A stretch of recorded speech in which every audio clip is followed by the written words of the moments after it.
Maybe God. God is good. Good is nice.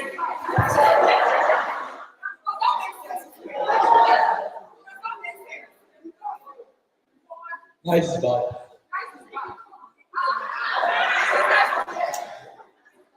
But bad things exist.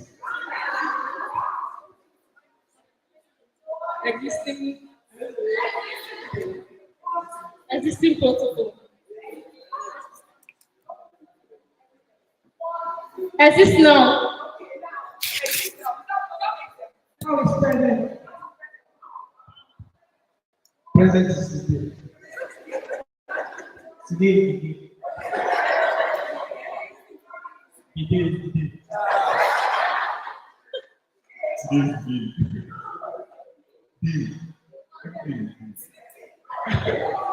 Okay, this is day one.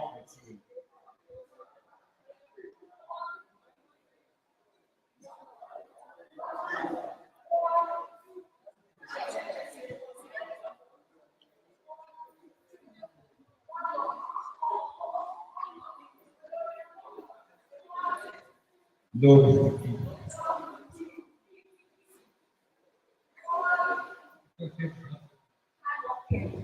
Working in the bay. Come for me now.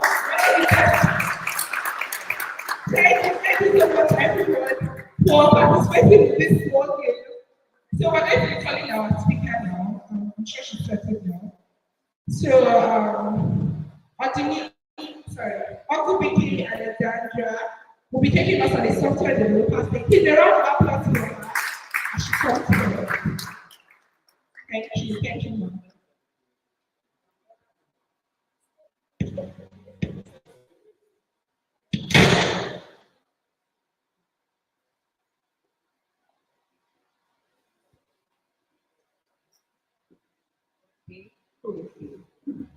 With years of hands-on experience, she has successfully developed applications that cater to the needs of thousands of users in different industries. She's the visionary founder of Hope Design and is the CTO and co-founder of Resolution AI. Thank you. That's one more. Hi guys. So I'm actually very excited. I'm from Imo State. This is the first time I'm coming to. So nice to meet you all. Okay. Exactly enough for everyone to see. Can you guys see the picture? Like, you can't? Oh, okay. Because I wanted to start with you today. And whoever wins my name gets $20. But you need to be able to see what's on the screen. So that's what I'm asking. So I'll tell you when to move. Yeah, the question. So today we're talking about the future. So work with me and let's just have fun. I won't take too much time, maybe, but I hope you get something from this. So the game we are going to play is just a little game where you get somebody's name. Who here likes to watch movies? Wait, if you like to watch movies, then you should be able to guess the name of the star. Really quickly, someone will just raise up their hand if you know who the person is. If you know his name, you put. Tell me his name and you know my name. Who? Next slide. Can you see? This is quite unfortunate.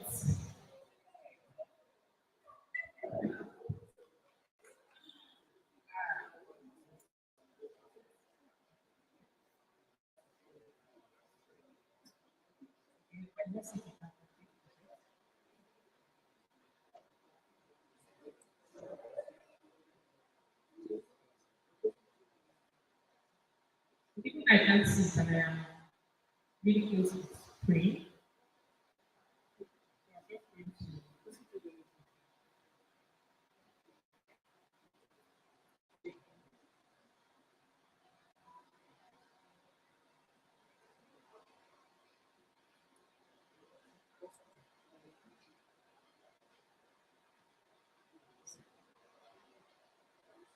Better. You guys see very well. No. So it means you have to scrap my game and I'll take my money home. Okay, aside from people that know me, who knows where I work? Mention it now. Or the company I founded. No, no, you are the host. Okay, you do. Is it better?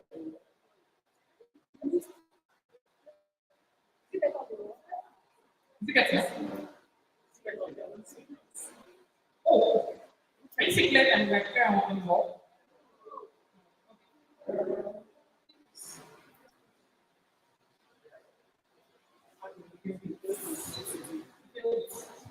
Anyone else wants to try? Try this one. So if you want to try, like, we are really short with time, so just come for 3 people.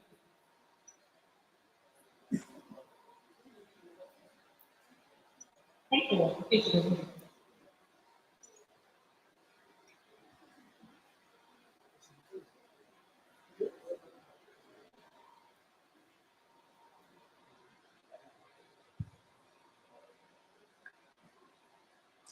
Everyone is talking about the company I work for, not the company I founded. So I don't know. Okay, maybe I will speak with joy and look for another way to do it.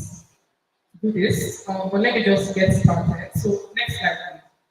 Yeah, so the name of the robot I wanted you guys to see.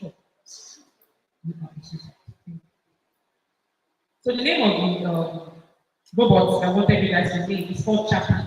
Who knows the movie Chappie? Wow. Okay, Chappie was a movie that aired in 2015. It was about a robot that became sentient, meaning he became emotionally aware and had emotional feelings. So around that time, I think that was the first year, 2015, and that was basically what it felt like, or what we thought. Personally, I thought this was going to be what an AI would look like. Fast forward to 2023. Who is ChatGPT here? Wow. Nice. So we are now looking for obviously things have changed. We don't even need a mini robot like that to tell us the level of advancement that AI has actually had. I'm not here to talk about AI, not technically. Okay, let me introduce myself again. So my name is Obrige Alexandra. I am the founder of Cultivate. And Cultivate is a community for techies who want to, or young people who want to get into tech and who need to get their first work experience. So we help you with that. And I'm also the chief technical officer at WTM AI. It's an Indian-based blockchain AI company, and I manage the technical team. So moving on. Okay, so unfortunately, you guys cannot see what's there, but we try. All right, so how many software developers we have now? Ooh, I like when I see girls that write code. Just something very interesting about it. Okay, so something that has been on the mind of a lot of software developers is will AI take my job? So this is something I'm going to address toward the end of this talk. Okay? I wanted to just put it here to tell you that I see you. All right, so let's talk a bit about where we came from and where we're at. The reason I'm here today is I want to tell you, I don't know your level, you are probably someone who wants to get into software development and you don't even know how to start, or maybe you are already a software developer, or maybe you are like a senior software developer. But my goal here today is just to tell you about where the world of software development is at and how you can actually partake from that world. So we started a very long time ago with something called Software 101.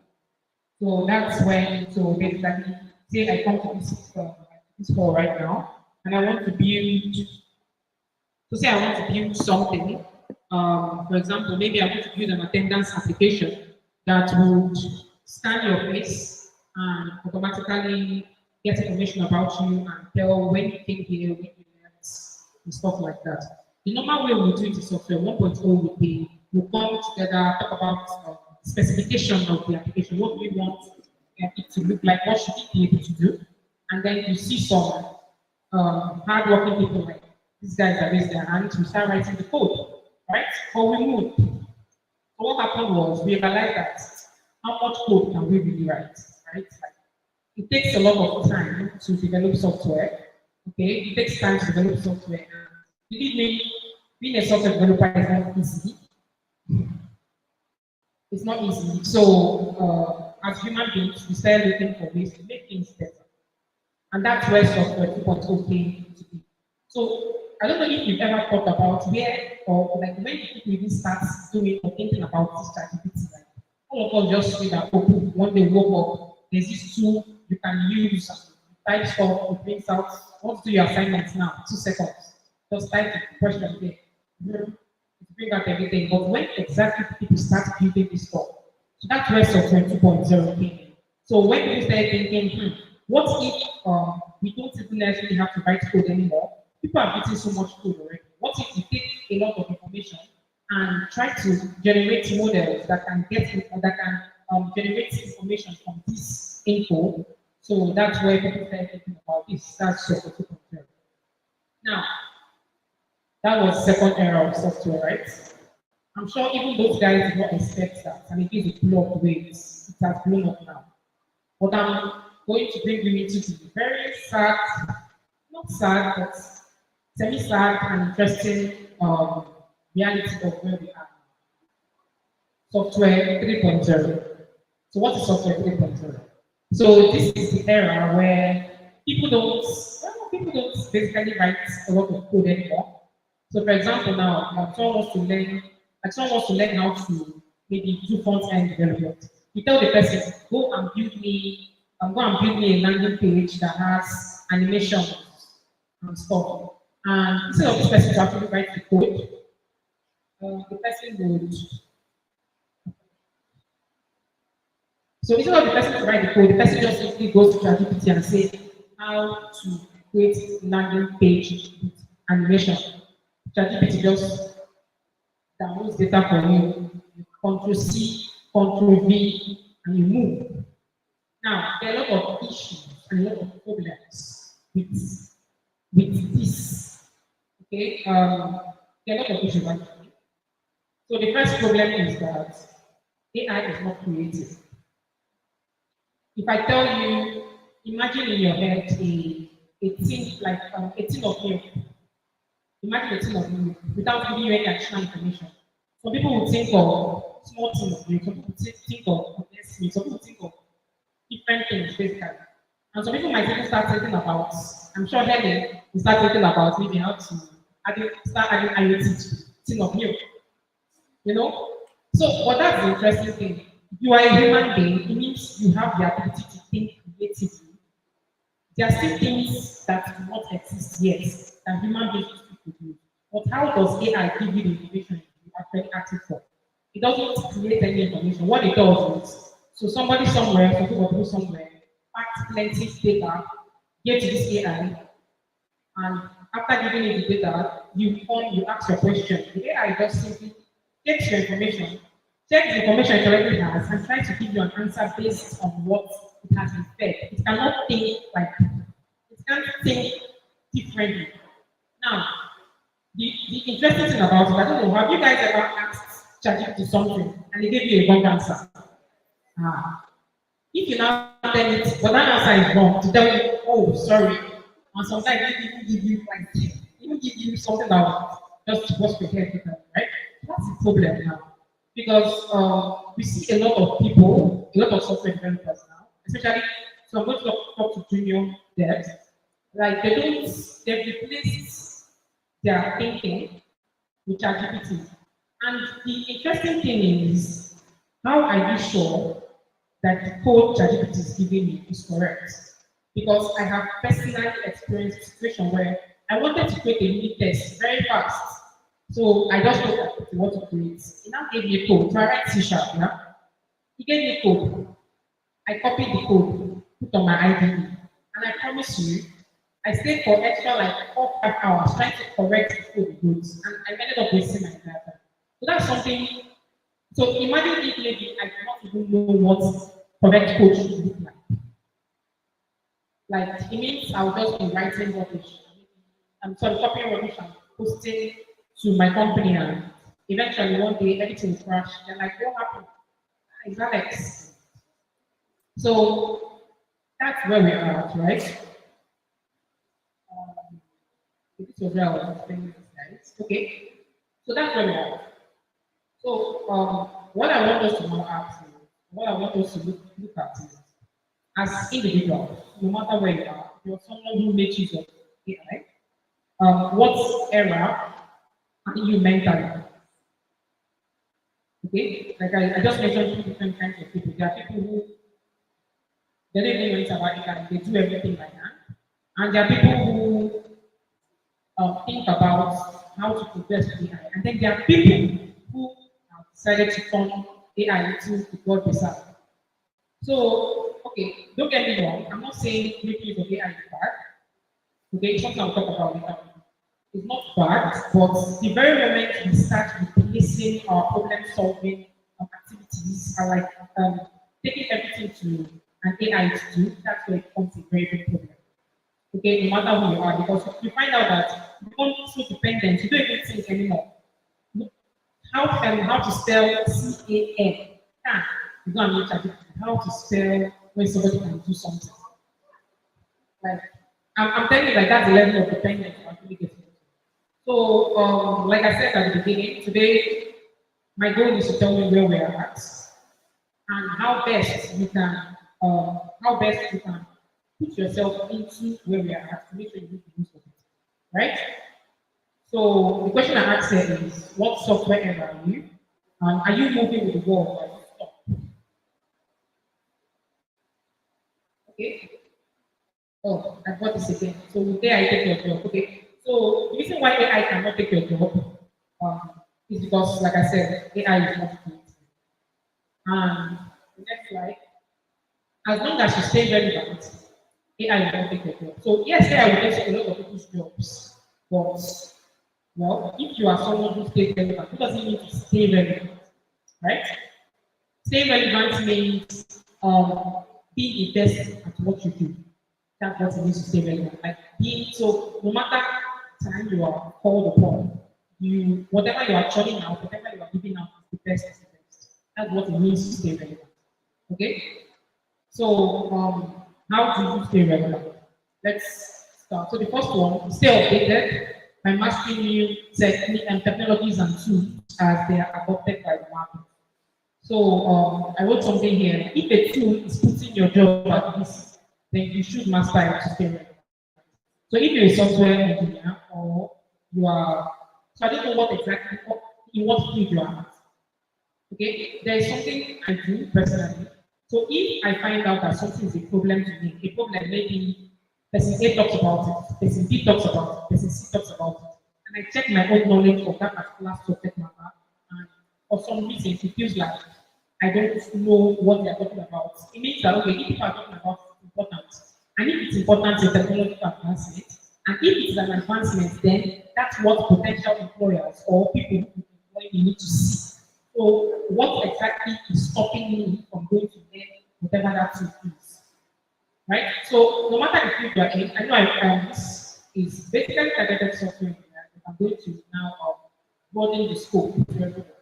So no matter the field you are in, it's very important you learn what the top people are making use of and actually start learning about those tools. Right? That's number one. Now, number two is getting information. So, no matter the level you are at in life, the worst place you can be is in the zone of uninformed people. No matter where you are at, okay, you must be like you must be fresh on data, right? Understand what's going on because believe me, information in this our current world changes so fast and so rapidly. Like things are changing so fast. Now imagine if you are still carrying maybe a 2005 mentality to 2024. definitely such a person cannot actually advance.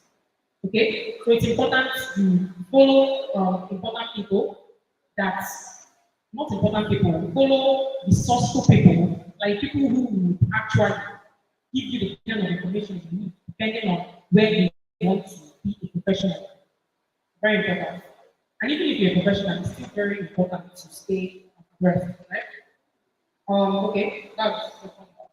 So the third one, yeah, is where I talk about problem solving. So if you delegate all your problem solving to AI, you will lose your problem solving skill. We all know that the brain is like our brain is it's like a muscle, right? So the more problems you solve, the more problems you can solve. That's just how it works. So imagine every single time you have a problem to solve, ChatGPT is what is helping you out. Like, you don't even think anymore. You don't even think. You're not even trying to think. Just they ask you a question, take ChatGPT and it gives you an answer. You don't even know if the answer is correct or wrong because well, you don't know. So you just take that answer and you move on. So what happens is in 10 years from now, 10 years from now, we're going to see a generation of people who have traded their their natural problem solving abilities for AI. And we're going to see, like, believe me, we're getting to an era where we see a lot of dumb people that do not know anything because they left their brains on. I mean, but you get my point, guys. So yeah, enhance your problem solving skills. Let AI be an augmentation of you, right? So for example, the way you have your mobile phone, you have your mobile phone, but it's not like you're not replacing um, your life basically with your mobile phone. Okay, we are all here. It's actually possible that we could have this for better when we see family to have a physical needs because we understand that it's important. In the same way, AI should just be a tool to learn. That is the best time to learn anything because you can simply go and ask ChatGPT how to be a content engineer, to bring a roadmap for you, and ask anything, and you can also learn from it. Don't let it not be what is doing thinking. Let it just help you in enhancing your own thinking. Okay, are you guys here? Cool. Finally, okay, yeah. So finally, learn how to do hard things fast. So I see a lot of people who want to get into the software development and they end up like okay, there's something I tell people everywhere I go that when you want to train yourself, no matter the field you're in, I need to understand something. You're not training yourself. So if you keep this in mind, you will understand the zeal you should use to go at it. So you're not training yourself to compete in Nigeria. As long as you are in tech, you need to understand that you are competing against the world. Okay? If you are a writer, if you are a designer, understand that you are competing against the world. So train yourself in that way. Do not train yourself like make sure you like avoid mediocrity at all costs. Okay? Like the goal is to the world level because believe me, look around you, the people around you are not the people you are competing with. You are competing with one Chinese guy somewhere that has 15 years of experience and just 8 years old. I'm not kidding you. So that's the mindset we should use to learn and grow. So it's important to learn how to learn hard things. So learn how to do hard things and um, be actually like be resilient to those hard things, right? It helps a lot. That's how you. So maybe I'm talking about how to stay relevant. Okay. Oh wow, I think I'm done. With my presentation.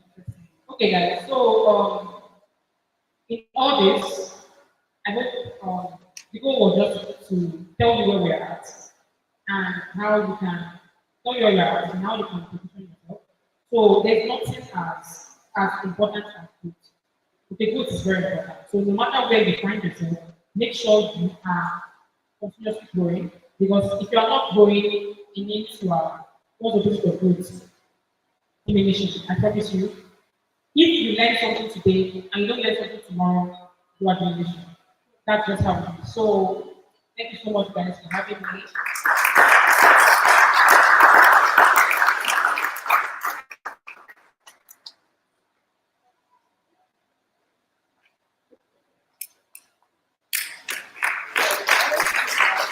This clap is not enough. It's not enough. It's not doing justice. Please keep clapping. Keep clapping as she's going to sit down. Keep clapping till she sits down. Keep clapping. Thank you so much. I'm sorry for murdering your name. So I'm trying to be very cautious about pronoun. I just call you Alex. So thank you so much, Alex, for that presentation. It was really nice. I mean, one thing I learned was on ChatGPT because I had that issue. So when I went to ChatGPT, I was like, okay, I don't know what's going on. So school, I realized two different things. You have to like figure it out yourself. So it kept your code for me. I'm not trying to be different, but I'm just saying so that you can correct me. So what I used to do is anyone I don't know, I ask ChatGPT. So I just tell it, and I don't understand it, so I don't know if it's right or wrong. What I just say is explain line by line. So when he explains line by line, I start figuring out, like, we don't make sense now. So it's not like a conversation with ChatGPT. And then when I'm done, I'll be like, okay, since I understand, let me write it myself without copying. So it's just like maybe you go for an exam and read your book and write an exam. So please, if anyone is also going through this problem, you can always use my technique. So first of all, try to follow it line by line. Tell it to explain it to you line by line. I feel like just like what she said, ChatGPT is not creative, but you personally are creative. So teach ChatGPT creativity. So when you tell ChatGPT to begin it line by line, you understand it and you can correct it. Sorry, him, it's not the person. You can correct the, you understand what I'm saying. Please a round of applause for her. The next person. Okay. If you have questions, please. Alex, are you okay? There are plenty questions for you. Okay. So yes, I want to learn software development because we are asked what we want to go into as our field. So I choose software development. So are you saying I should go back to the beginning of software, like software 1.1? I should start from there to grow, or should I just jump into software development 3.3? So, okay, Miss Oma, so you cannot make use of software 3.0 properly if you don't know software 1.0. Because how will you be able to keep certificates giving you wrong code or right code if you do not know what right code is? Okay, so yeah, it's important to start from the basics, but do not stay there for too long. You understand that the world is growing, technology is advancing, so advance with it. You start from the basics. Just make sure you focus on doing the hard stuff. Okay?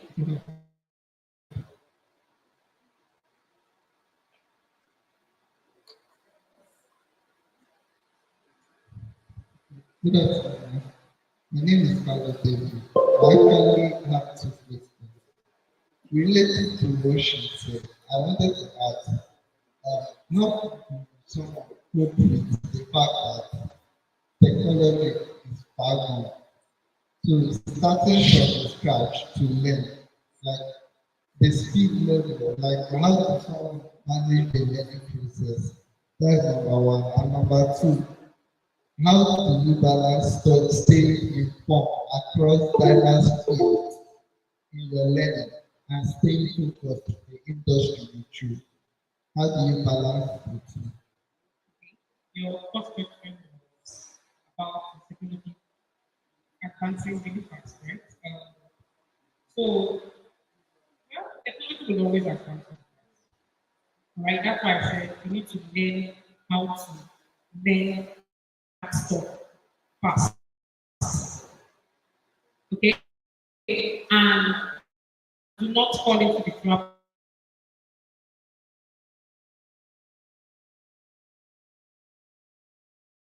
wide. So if you pick something, learn it, be good at it before you start trying to branch into every other thing. Okay, so I think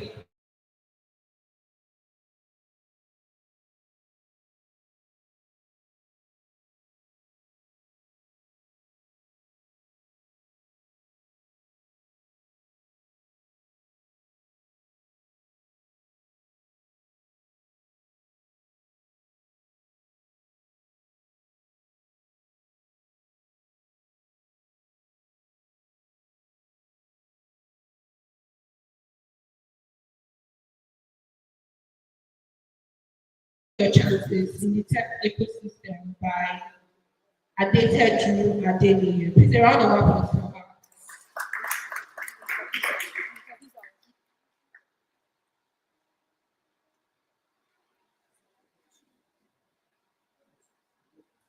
Oh, okay, sorry. So for people online, you didn't hear me, so I'm just going to say it again. So, and she's going to be taking us on from resume to offer, maximizing your chances in the tech ecosystem. Joy Shimedi.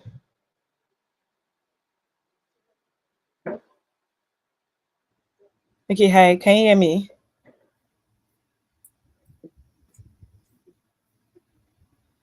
Can you hear me?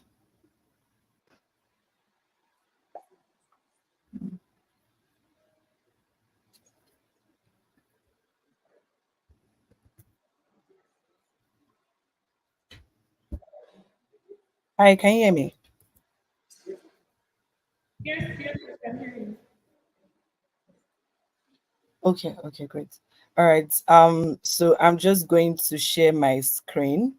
While I do that, I will just introduce myself. Please, if at any point you can't hear me, please just let me know so that I will pick it up from where from the last thing you heard since it's online. All right. So basically, like you mentioned, I'm just going to be speaking about everything from resume to offer stage, right? I mean, from the HR lens. So, sorry, can you hear me? There's some feedback. I don't know if it's from my end.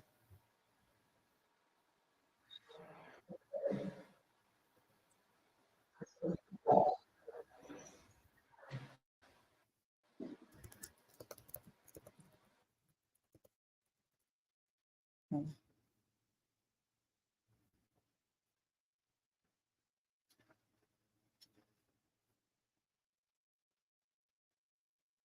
Hi, Jade, we can hear you. Okay, so if there was feedback, so I wasn't sure. All right, so I'll just continue. So like as you mentioned, my name is Adeteju Adeleye. I currently head the people and culture team at Cora. Cora is a financial services company, and what we do is we help businesses collect and disburse payments, essentially. So like it was mentioned, I am going to basically be taking you through from resume to job offer, basically maximizing your chances in tech, right? And then if you have any questions, I'll be very happy to take them at the end. All right, so I'm just going to start with I would like to just know from maybe a few people, or if everybody can hear me, just some of the challenges you've had in either landing a career in tech or keeping a career in tech. I don't know if I'm just able to hear like three responses. I think that'll be very helpful for everybody. What are some of the challenges you currently have in landing a career in tech or in keeping if you're already in the tech industry? Does anybody want to go?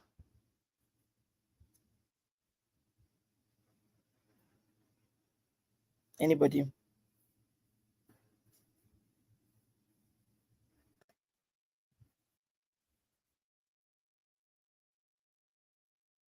Okay, you're on mute though, so I don't know um from your end, but I'm just going to keep going and then we can just come back to it towards the end. So Okay, go on. I don't.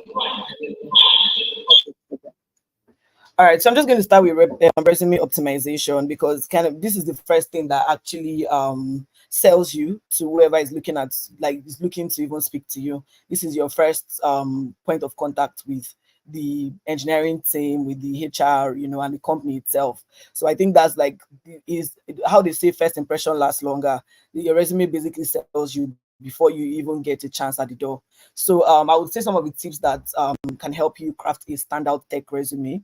I think the first thing is to highlight relevant skills. It's very important to include key technical skills that are relevant to the role you're applying for. For some people, they use a generic CV, so you just have one CV and use it for every role, right? That's not exactly effective, right? It helps to tailor it to whatever you're looking for, right? So it's important for you to include the key technical skills that are relevant to the role you're applying for. Use examples of projects that you've handled, achievements you have, just to demonstrate that you're proficient enough for the job. If you're not even already in the financial services team, or in the tech team, or anything at all, it's important for you to just highlight some of those projects you've taken on the side, maybe when you were learning or anything at all, because they actually help the recruiter know, or even the hiring manager know, that you can do a good job at what you're supposed to do. It's also helpful to quantify your impact, right?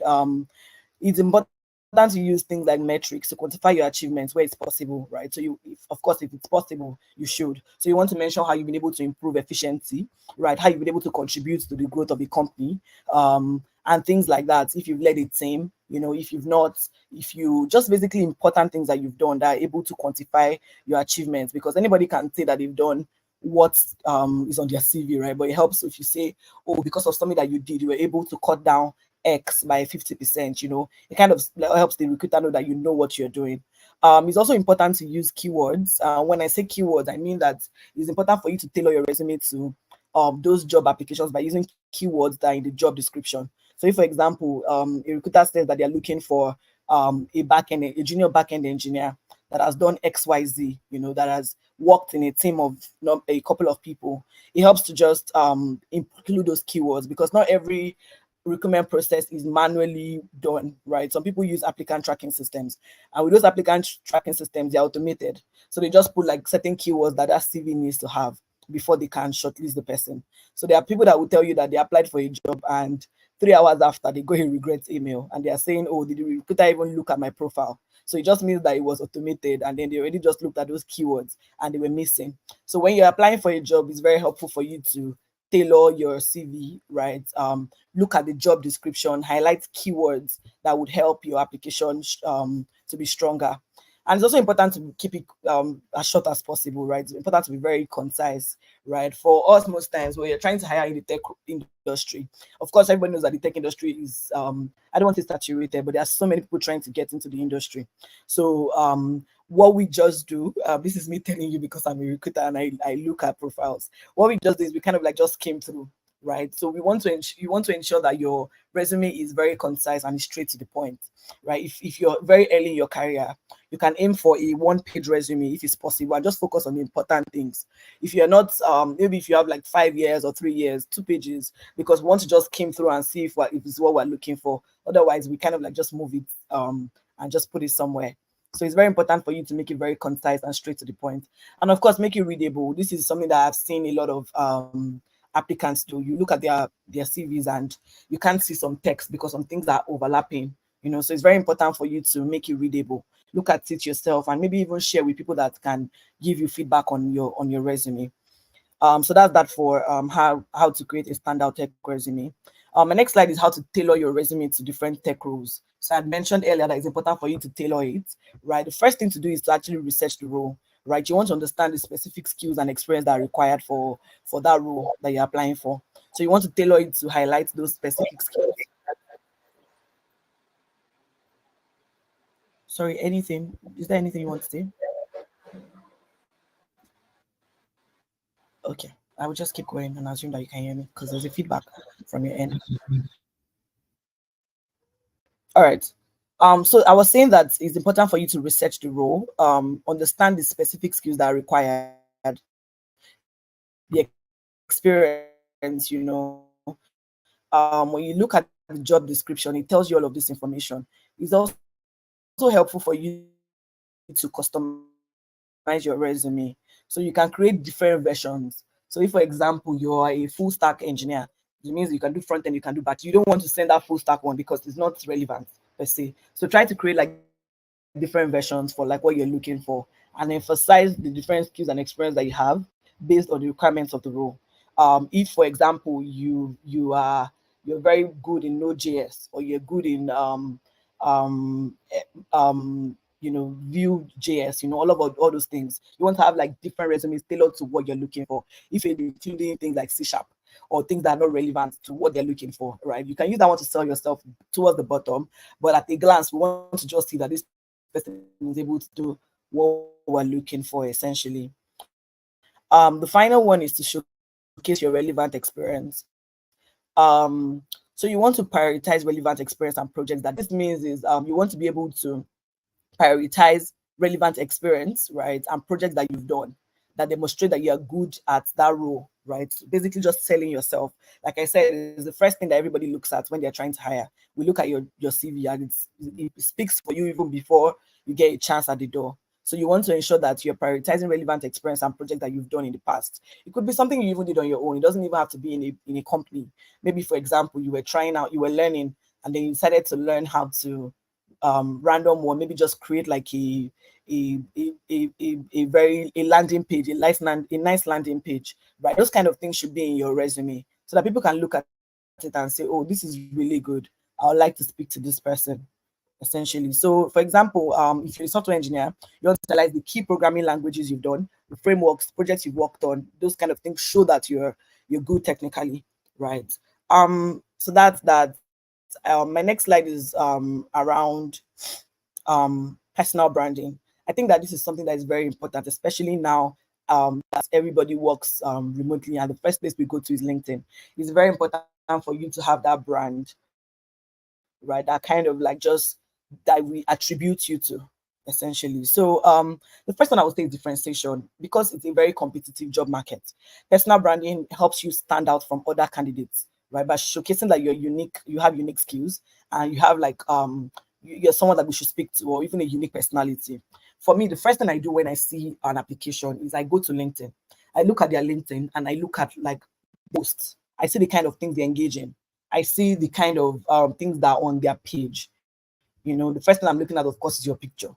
I'm looking at like your headline. I'm looking at your experience. I'm looking at the kind of things you engage in within the industry, because I want to be sure that whoever I'm bringing in is someone that is able to stand out, like really. So that's one thing. You want to differentiate yourself from every other tech talent that exists. That's very important, especially because it's a very competitive space. The next one is credibility. I think that a strong personal brand establishes you as an expert in your field, right? When I say expert, I'm not saying at the extreme end, but it means that you know what you're doing, and it increases your credibility amongst your peers, amongst your potential employers, even, right? So imagine you're someone that maybe, I mean, not everybody can do this, right? But it's very helpful. There's a couple of people that write articles, right, and talk about something that they learned, or some of the errors you should avoid or mistakes you should avoid within the tech industry. They're kind of like just giving back, and just saying things from their own standpoint, and then they're engaging in even in posts. You see someone that has done something related to what you're doing, and you're engaging and you're sharing your feedback. It kind of just shows that you know what you're doing by default. It does not mean that the person knows what they're doing, but most times it just gives that increases your credibility. And finally, I'll say career opportunities. I think that a well-crafted personal brand can help you to attract new career opportunities, such as, of course, job offers, speaking engagements, and even collaborating with people on a project. Right, I've seen things where people are trying to look for someone to work on a pet project with them, or something personal, and they go to LinkedIn and they say, "Oh, would you like to work with me on this?" Those kind of things. It really helps you. So I'll speak to some of the strategies for building a strong personal brand online. The first one is to define your brand. I would say that it's very important for you to identify your own unique value proposition. So what that means is that something that sets you apart from other people in the tech industry. So what makes me different from every other person that is a front-end engineer? What makes me different from every other person that is a back-end engineer, right? So when you highlight those things, that you define it yourself, you already have a brand for yourself. And the next thing to do is to create a professional online experience. You can use, of course, LinkedIn. You guys use GitHub. You could even have your own personal website to showcase the work that you've done, your skills and your achievements. I know a particular product designer that is known for just encouraging women in product design. And that's what she has been able to that's what she has crafted out our own personal brand as. She's that go-to person. She engages, she speaks to people, she mentors people and things like so. That kind of person, you already know that that is a niche, you know. The next thing is to engage with the community, like what you're already doing now. Obviously, is the reason why everybody's gathered there today. So it's very important for you to be able to participate in online tech communities, right? Share your insights, share your knowledge, you know, and network with industry professionals. You know, you see somebody that you really like their background, reach out to them, message them on LinkedIn, or you like their profile, engage in what they do, right? Of course, without being in users, but it helps. I've had somebody add me up on LinkedIn and tell me, oh, they like my profile. They're looking to build a career in HR, you know. They would like to learn from what I've done and things like that. I would see that kind of message and I would ignore, right? Because it shows that it means that first of all, I'm doing something right. And it means that secondly, somebody actually wants to learn from me. So it just makes sense to respond. And finally, consistency is key, right? It's very important for you to ensure that your personal brand is consistent across all your online platforms and all your different communications, right? So you want to ensure that you are consistent in what you're doing. I'm not saying always post or always engage or all of that. I mean, that's important, but at the same time, you want to ensure that the personal brand is consistent across board and across everywhere that we find you, really. Um, the next slide speaks to how you can showcase your tech skills and projects effectively.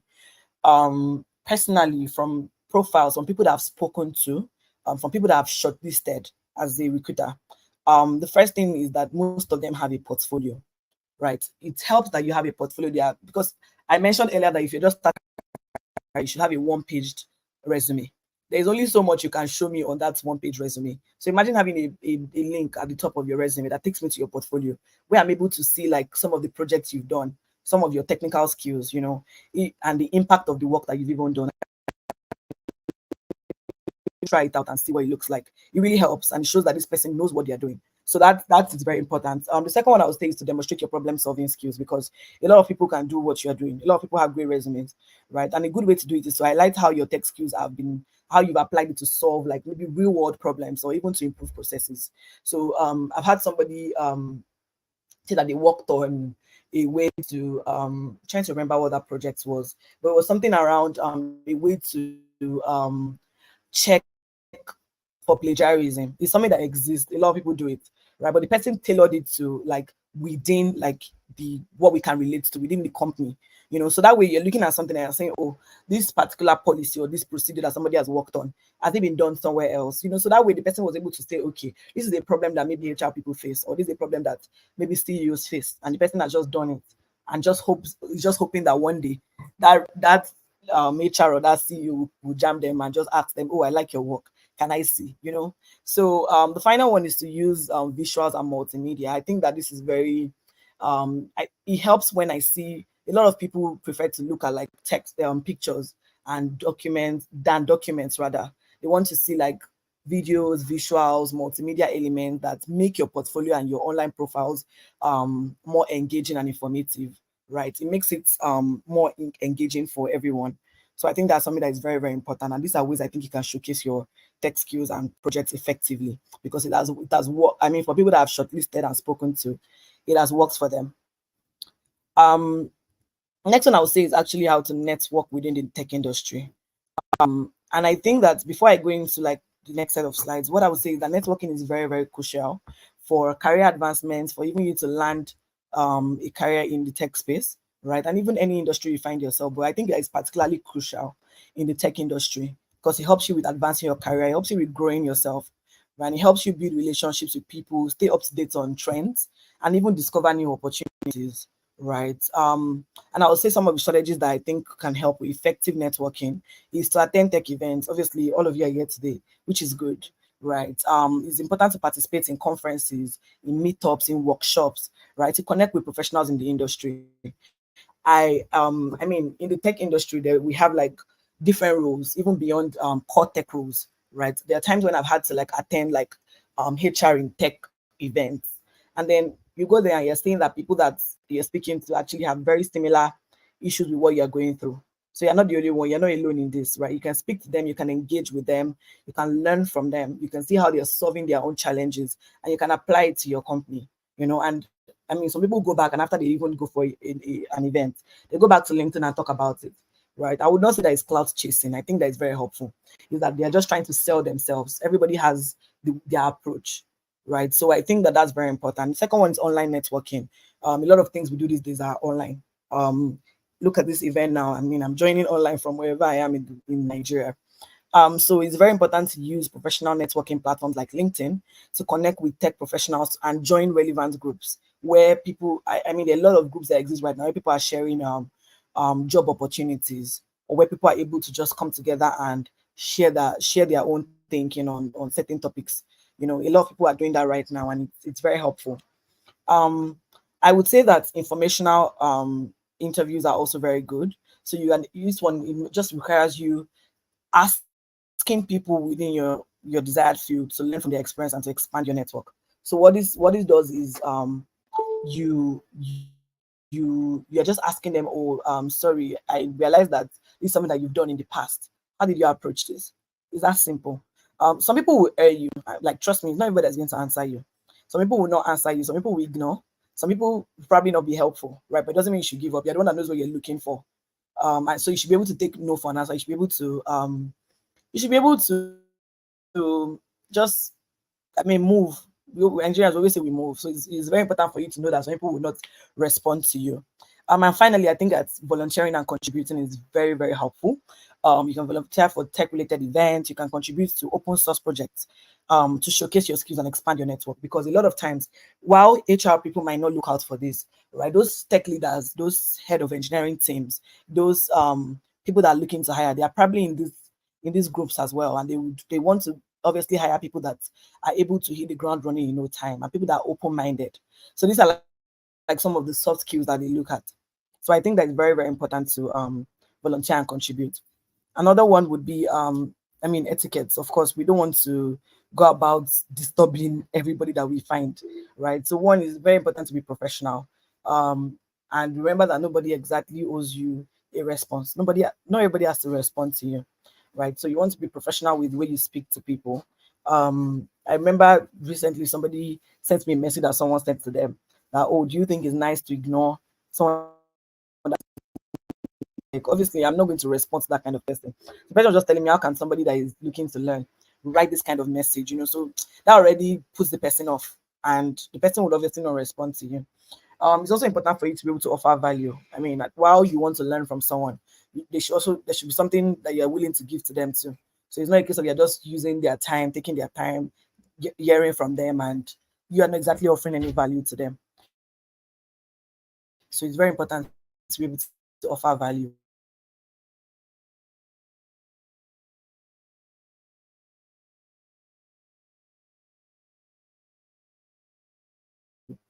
However will you choose to.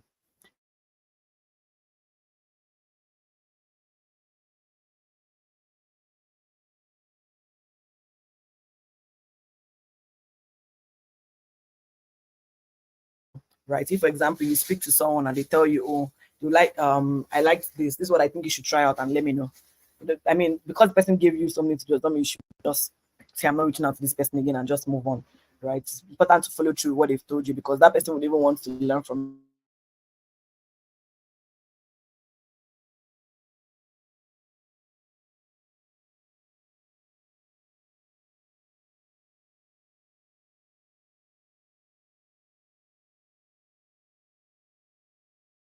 you again or hear from you next time.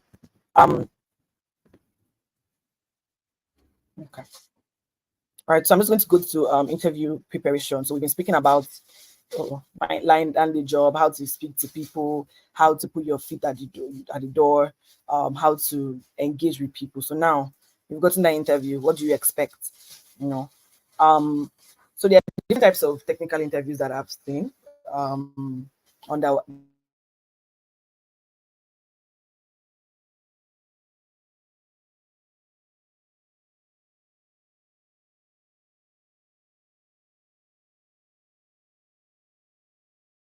that I've conducted, and I'm just explaining what they are and what to expect. The first one is, of course, technical interviews, right? So in this interview, you've got your problem-solving abilities and your knowledge of readings and all those things. So it comes in different approaches, right? Some people will tell you that they'll present you with real life questions and ask you to solve them, right? So they can tell you, okay, we'd like you to look at this project, this is how it is right now, and we'd like you to come up with a code to solve this problem, you know. So that's like the first one that is very common. A lot of people do technical interviews. So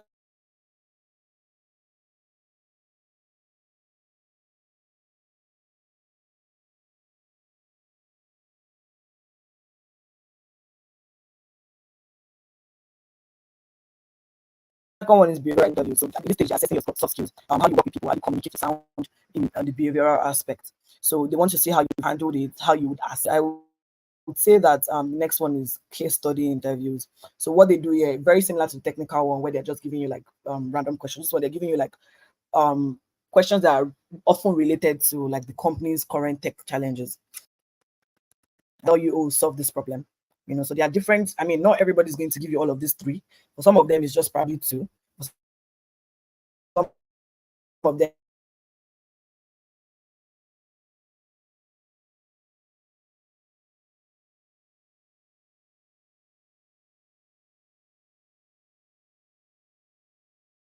is all three. Some of them, I mean, definitely not one, but yeah, that's what it looks like. All right, so so my laptop is hanging, so just a second. All right. So during interviews, so the first one is prepare your stories. So you want to have examples ready, relevant examples, of course, that showcase your tech skills and your experience, right? We've talked about projects, you know, putting projects on your CV and everything. So you want to be able to speak about those projects you worked on and challenges that you faced and how you were able to overcome them.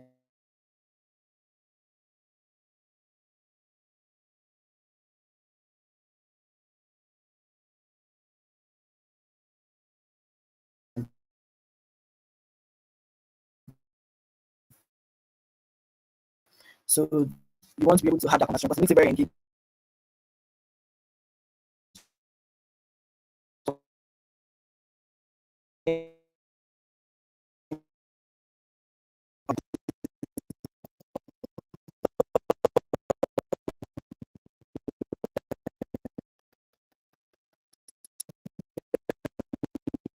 Communication skills because in every tech company, right? Yeah, most people are divided into teams.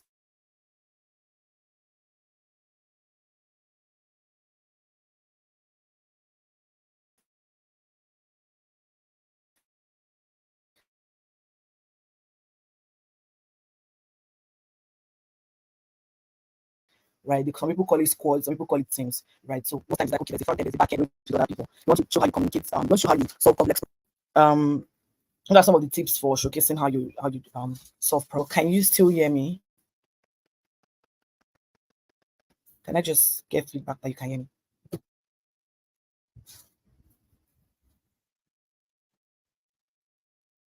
Okay. Okay.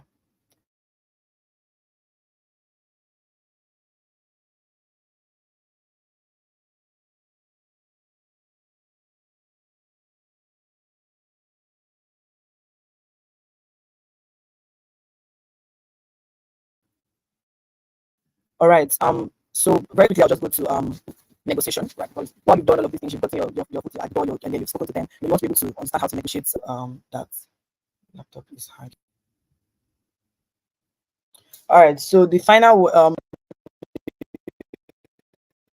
understanding, of course, you need to understand the rates and the tech salaries and benefits. And the first one is you want to be able to research market rates. You want to consider the total compensation. It's not just the salary. You want to be able to consider other benefits, and you want to understand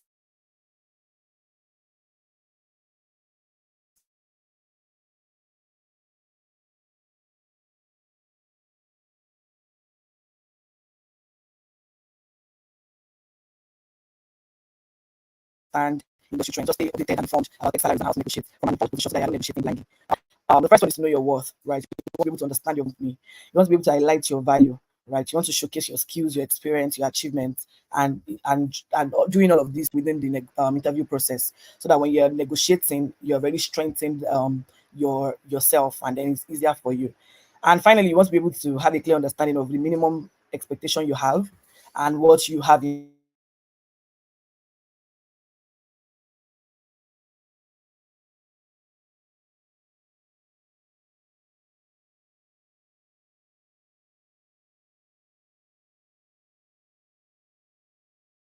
in mind so that you get the kind of offers that don't match the criteria. Yeah, finally, how to evaluate and compare tech job offers. You want to be able to compare growth opportunities and all those potential things you have. Then you want to be able to consider your potential for growth and things like that. And finally, just seeking advice. You want to be able to get advice from mentors, from industry professionals, from coaches to help you to be able to negotiate effectively. So I think that that's pretty much everything. I know that my time is fast spent.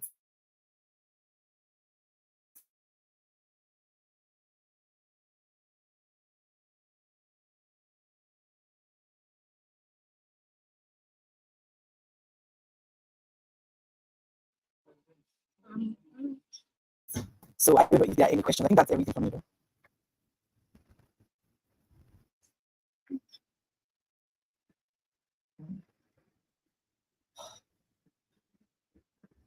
Hi, can you hear me?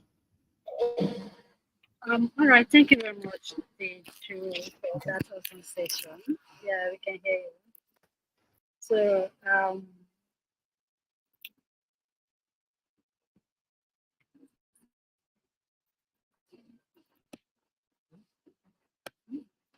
thank you. So, any question, they will kind of reach out to you offline.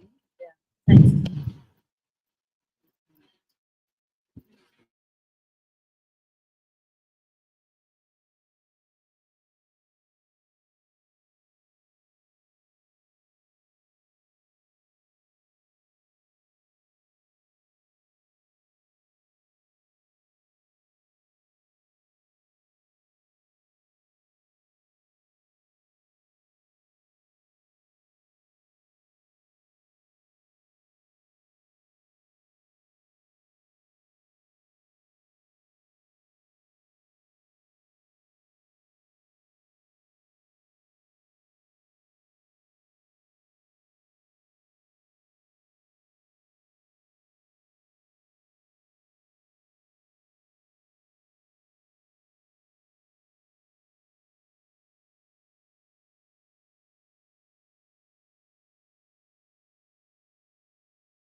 Is hanging, right? So I'm just going to turn off my video so that it's better. Sorry for that.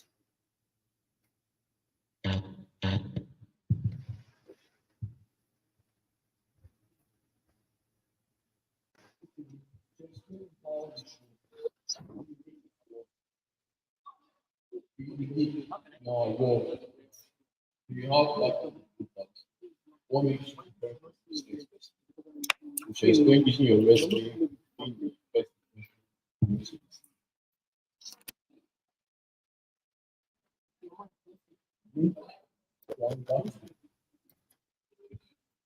Awesome.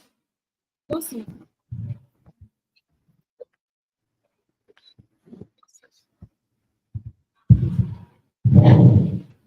So you are a backend developer. Let's try and practice what she thought of. What makes you unique? Mhm. But I always want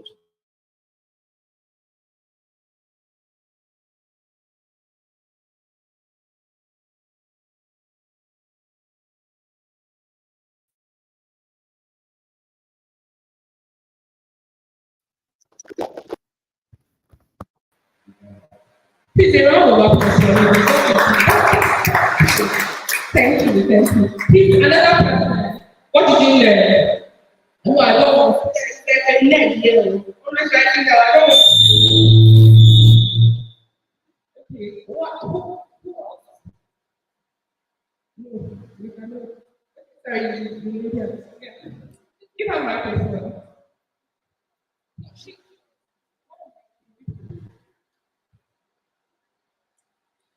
All right. So,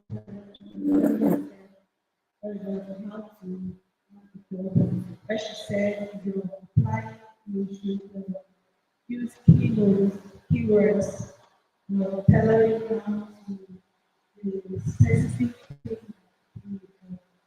hiring manager here is looking for not just make your resume big and big and big, but you make sure that that your resume, your CV, whatever you have, things that those communications with the person it's meant to a very honest question. Does your CV look like that now? Currently. Wow. Please a round of applause. Thank you very much. It shows that we're listening. So we're going to be calling our next speaker. She's going to be taking us from insights to impact, leveraging data science as a woman by Helen Ugeze.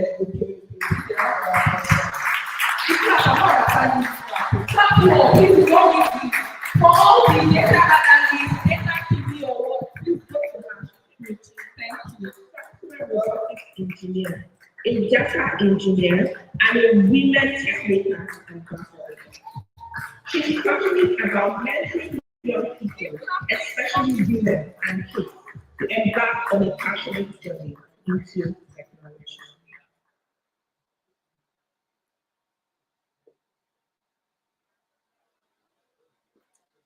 Good afternoon, everyone. Good afternoon, everyone. I don't know if you here. Please, I want you to stand up and celebrate yourself. Now stand up and I don't know if you know what we are doing today. International Women's Day Owerri. Like, you need to celebrate yourself really well today. Yeah, the guys, please stand up and celebrate. Why you can sit down? The guys, stand up and celebrate us, please. I think you are here for us. Thank you so much.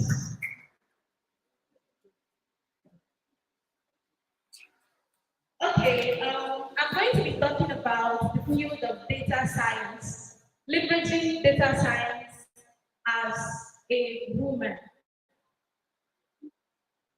Okay, so before I start, I'm just going to appreciate the organizers for putting this all up together.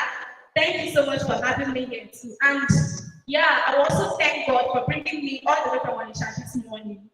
Yeah, so thank you so much. So from insights to impact, women leveraging data science.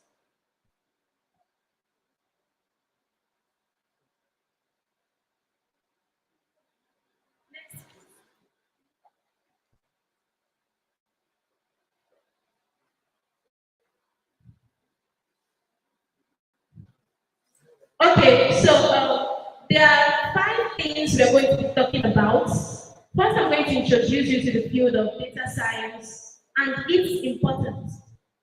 The key components of data science, leveraging data science skills for impact, overcoming challenges and building resilience, and the different data roles and tools. So I know that every one of us here must have heard about data science, right? Have you? Okay, next please. So data science is all about extracting meaningful information from vast amounts of data. So it's just all about using data to draw out meaningful insights, using data to tell a story, using data to make future predictions. So, and we all know that in this digital era, let's say we will go high about AI. Everybody is going mad about AI, but we can't talk about AI without talking about data, right? Because data is actually the fuel for AI. Without data, there is nothing like AI. That the machine is acting on its own, it's doing things on its own. It's doing that because of the data that has been fed into it. It's learning from the data. So, and yeah, so while everyone is actually trying to do machine learning, trying to do AI, deep learning, robotics, there is also need to leverage data roles. Because, okay, Alex talked about AI replacing you, right? But as a data scientist, as a data analyst, anything data, AI is not even going to come near you. Yeah. So because you're the one that actually trained the data for AI to use, you prepare the data and everything. All right. So every day we are generating a lot of data. If you have a smart Android phone, you are generating data just by you leaving your house, going to places, just like as I'm here now. Google has already recorded that Helen came to Owerri right? So I'm generating data, which will be used later to maybe give me information. Okay, in 2024, you went to some places and you worked the most on social dates. This is a story that data is telling. Next, please.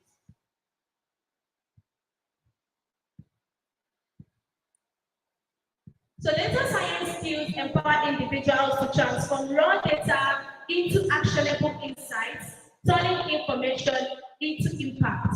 So this is all about the field of data science. Just leveraging data, analyzing data, and using it to make predictions, using it to tell a story, using it to draw meaningful insights. Next.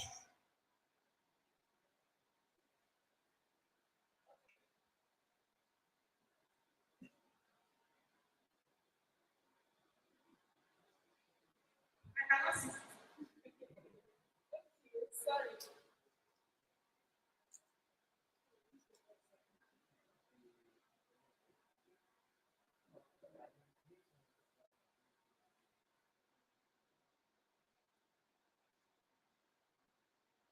So I'm just trying to open my fingers. It's really slow. I can't see that.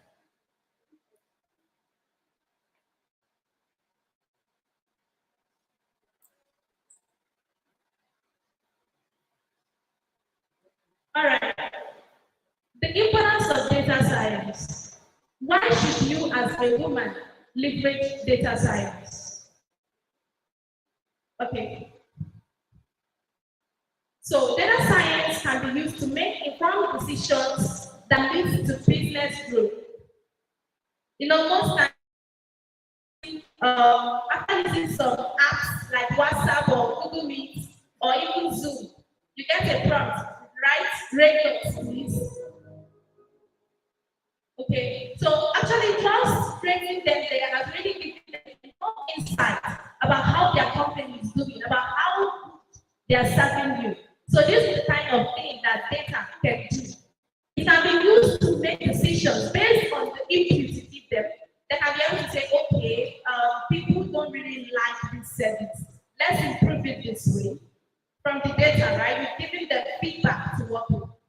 And data can also be used to forecast future trends, identify potential risks, and seize opportunities before they arise.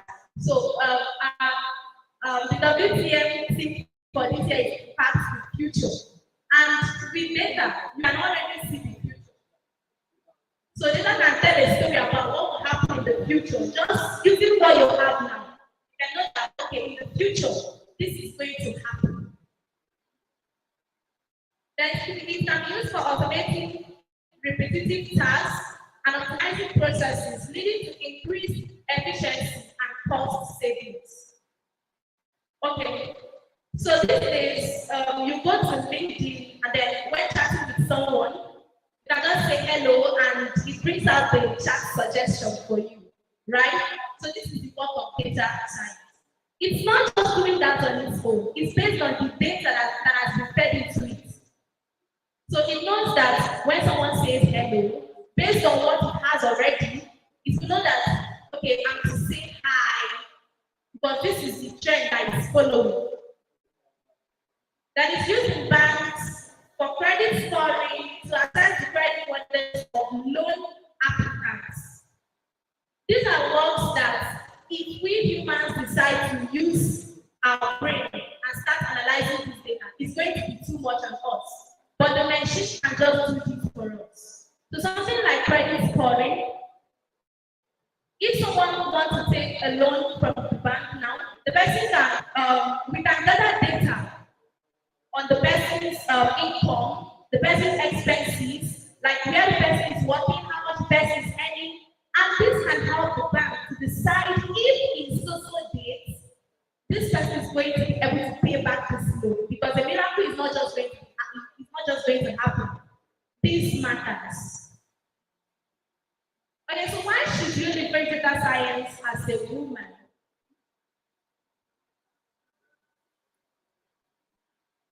The first one, which you like so much, is financial independence, right?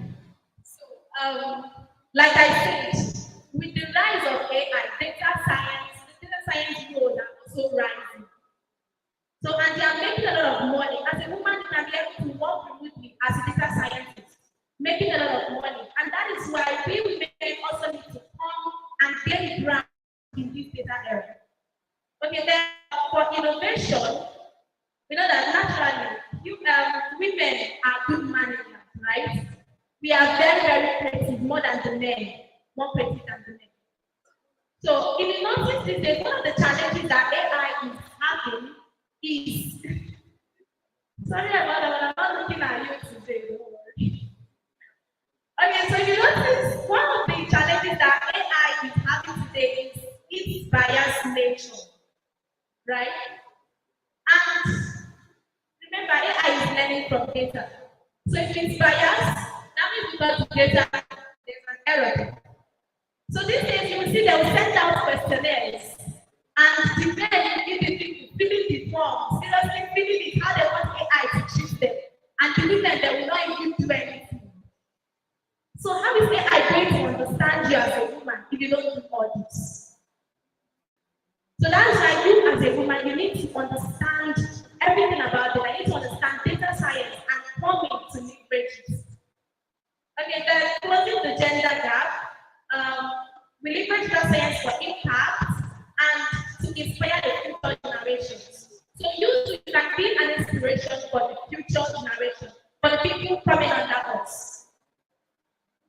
So like this now, yes, I can mention many women who are software developers, who are these things that you can look up to, but they are not that much in this field of data, right? So you as a woman, you can come in and become an inspiration for others, master the skills, do so well for others to look up to you. So the key components of data science. What do data scientists actually do? Like when we talk about data science, like how do they even gather this data and then use it to predict the future? So the first role of a data scientist is data collection. Of course, for you to be able to analyze data, you need to collect them from somewhere, right? So and it depends on the kind of project you're handling. Then you know how to collect your data.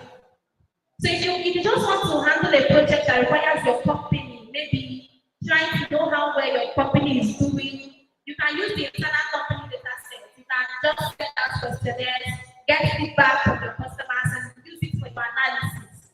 And sometimes you may be working on a project that, like weather forecasting, right? I don't know if you know that weather forecasting is actually data science. Do you know that? Do you know that? Okay, so if you go to Google today, it will tell you that tomorrow the weather will be these, right? It's not just magic. It's not magic. It has taken record of days before. So as the sensors accelerating the temperature of the day, the humidity, everything, it's going to be predicting, okay, based on the previous data we have. So days, the temperature was like this, the humidity was like this, everything was like this, and rain fell that day. So it helped me to predict that, okay, because of the other factors, rain is going to fall tomorrow. It's going to be making predictions like that based on the data available. Then, like I said, data collection. So if you collect your data, you need a place to store it. And there are two types of data, structured and unstructured data. The structured data has a form already, so you can store it in a table, in a relational database. But unstructured data, it might be too much that you can't store it in a relational database. So something like the data generated by IoT sensors, like they are taking real-time readings every second. So just think about storing this particular data in a relational database. It's going to be too much on it. So you use a document database for it. So depending on the kind of project you're handling, you know the kind of data you've collected, and you know how to store your data for analysis. Then data preparation, sorry. So data comes in raw more. Like, if you see a lot of data, it's not so dirty, it has just been connected randomly. But you, as the analyst, you are the one that will clean it up, remove duplicates, remove inconsistent data, redundant data, and then replace it with whatever will fit into that place so that your analysis will be accurate. Remember, if you have an error in your data, it's going to affect your model. It's going to affect anything using that particular data. Okay. So data visualization, you can make a graphical representation of your data. Just tell a story using a graph. I don't know if there's anyone studying statistics here. Anyone studying statistics here? Okay. So those that are studying statistics, they are the people that will fit in more into this role, into this data science. So you're going to be making a graphical representation of your data. Then machine learning, you can build machine learning model, train them with data. Then model deployment, of course, after building your model, you will deploy them. So this is what data scientists do. Let's talk about the impact of data science in various industries. In the healthcare, it is for predictive analysis and machine learning help in early disease detection. So data science data analysis is helping us. So I know I'm saying data science data analysis, but people don't know the difference, right? Is it the same thing? Is it the same thing? Okay, so I'm still going to talk about that. Let's see the role of data analysts and the role of data scientists so that you will know the one you are actually doing. Alright, so in the healthcare, data science is used to predict or even personalize patients' treatment. For example, there are some patients that have reoccurring, like they do come to the hospital regularly. So if you're taking note of this data, you're taking note of when they came to hospital last and how frequent this disease occur, you'll be able to predict when next they are going to fall, and you will kind of get ready for them. Okay. Then for risk management in finance, something like is this for fraud detection? Sometimes you just want to make a payment with your card and it's rejecting it. So many times you don't know what's happening. Sometimes it's just machine learning model that is declining it because it's actually identifying false patterns in your transaction. That is used in the retail industry to understand customer behavior and preferences, leading to increased sales and customer satisfaction and personalized recommendations. So I know you've seen this scenario that after going to Google to search for a particular thing, you go to Facebook and you see Junior showing you that ad. So I think someone even said something to me one day. He said that he talked with someone on a phone and the person was talking about a particular movie. And when he called the phone, he went to YouTube and the first thing YouTube showed him was that particular movie they were talking about. Is it possible? I don't know. They said our account is end-to-end encrypted, right? So I don't know. But as long as you have a smartphone, your steps are monitored. Okay, as far as you have a smartphone, data is being generated for them to use. So the data scientists actually assess your browsing history to know goods that you love, goods that are tailored just for you. So they can use it to just personalize some products for you. And sometimes it may even be products that your friend is interested in. And they're showing you that ad. So that is the connection in data. Alright, so data science empowers industries to make data-driven decisions. Let's talk about how to overcome challenges and build resilience in this field as a woman. So just like every other field, you also need to overcome some challenges in data science as a woman. So the first way is to seek mentorship. Seek mentorship. I've met so many female these days, I'm even hearing so many people that say they want to do data analysis, data science. And at the end, you find out that some of them are still where they are. They are not even progressing. Some are giving up. So one of the ways that one of the things that will help you fight this is to seek mentorship. You can't do this on your own. Okay? So and it's also by attending events like this. When you attend an event like this, you can get to meet someone who is very good at the field you want to do. You can connect with the person. Build that network, that relationship with the person. And the person can become your mentor you on every step, on every process. Okay, and you can also join online communities like the Data Science Nigeria. Have you heard about Data Science Nigeria? Okay, so that's a community for data scientists, and they have it in schools too. So you can look for all these communities that empower people. You don't know how much it's like how good these communities are, because when you are in a place where people around you are doing the same thing, you get encouraged. Sometimes you even go to the group and you see people posting a lot of things about what they do. You become encouraged to, try out your own so that you can post. Then develop confidence and assertiveness. If you don't have confidence in what you do, then you're not even going to go anywhere. So, and I must say this because how does this confidence come? You cannot have confidence in nonsense, right? If you don't know something, you cannot have confidence in it. So, and I'll say that these days, honestly, they are already doing enough for women. Like different programs, Shikon Africa, WTM, all these trying to empower women. They're already doing enough for us. But are we going to kind of grab this opportunity? Some people are just there, and even sometimes when jobs come out, we have more advantage, right, than men sometimes. But some people just go there and mess up. They don't practice, they don't have the skill needed. So one thing I believe that is that even if I'm given the opportunity as a woman, I will go in there and show that I don't deserve to be there just because I'm a woman, but because I deserve it, because I have the skill, because I know what I'm doing.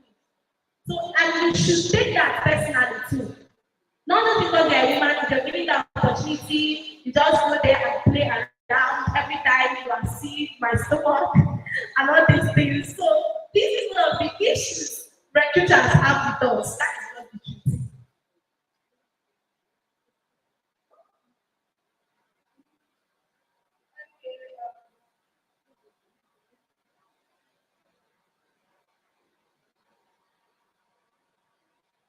Then you have to learn how to manage work-life balance.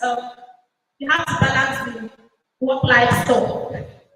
Okay, and having a skill in data science is a very good way for you. And if when you have a remote job, it's not really, when you have a remote job, you can cater for your kids and that for people that are married too. And even you as a single person, you need sustainability. Yes, you need to take care of yourself. Not just every time I don't have time for myself, I'm coding and all that. You need to learn how to manage it because when you're going to get married, if you go there, how are you going to manage those two? Okay, so let's talk about data roles. I think I'm going to end in the data roles and tools. This is where you're going to understand the actual difference between a data analyst and a data scientist. So the data role that I have here is the data engineer. I don't know if you've heard about that. Data engineer, data analyst, data scientist, and machine learning engineer. Machine learning engineering is still under data science. Okay, so data engineer is just someone who kind of collects data, store data in database, manage the database, and all that. And the data analyst is someone who actually does what the data engineer is doing, but this time the person is leveraging BI tools to create a graphical representation of the data. Okay? So now, data analysts must not code. So if you don't want to code, you don't want to do Python, you don't want to talk to all those programming languages, you can be a data analyst. As a data analyst, you must know write code. You are not building a model. You are not training data. Okay? Okay, the work is just to collect data, analyze them, and then use them to bring out information, use them to tell a story. Okay. Then the data scientist there is the one in charge of making future predictions with the data. Building models, building machine learning models that predict the future. I don't know if you got that now. Did you get that now? So if you're a data analyst, you just need to know Excel, SQL, database tools, okay? Then Power BI tools, Tableau, right? So that is what you need to know as a data analyst. You must not go to Python, but if you want to become an advanced, like you want to have more advantage over others, you can be using Python for analysis as a data analyst. Okay. Then machine learning engineers, they build models. All right, so I think that's how I'm going to end it for today. Thank you so much. My name is Ellen.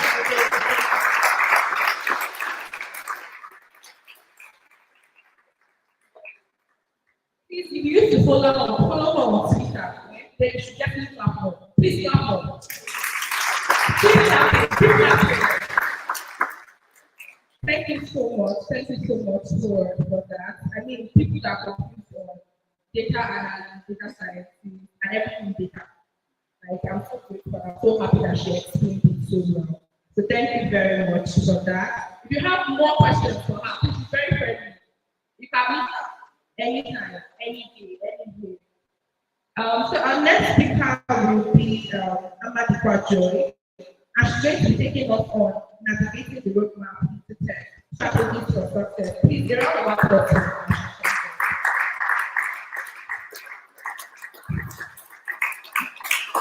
Keep clapping, keep clapping. Thank you.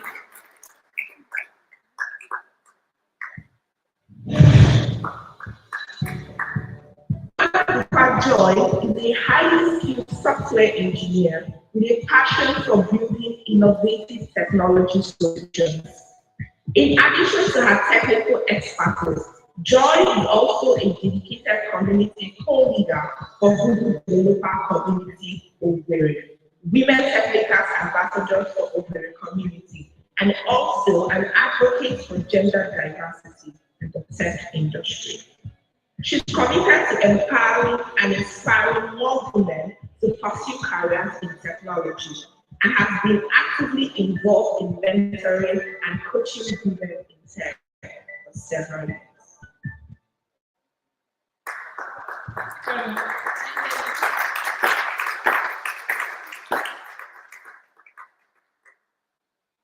All right, can you hear me? Are you sure you can hear me?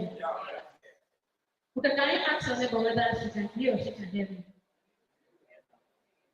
Okay, so all right, thank you very much. Like I said, like they said, and my mom said, I'm Mama Joy, and I'm a software engineer at Owerri. So that was not about time. I think we should jump straight into it, right? Don't worry about we're almost at the ending part.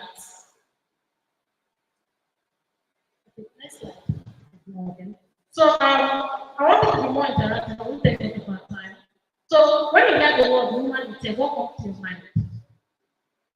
Can you give them mind? When you hear tech, human tech, what do you think? Anybody? All right. Okay, when I hear women, what normally comes to my mind is people who can cope for their girl, you know. Gigi fellows who can code and know about the computer for their female. For their female. Oh, okay. But human tech is not necessarily female.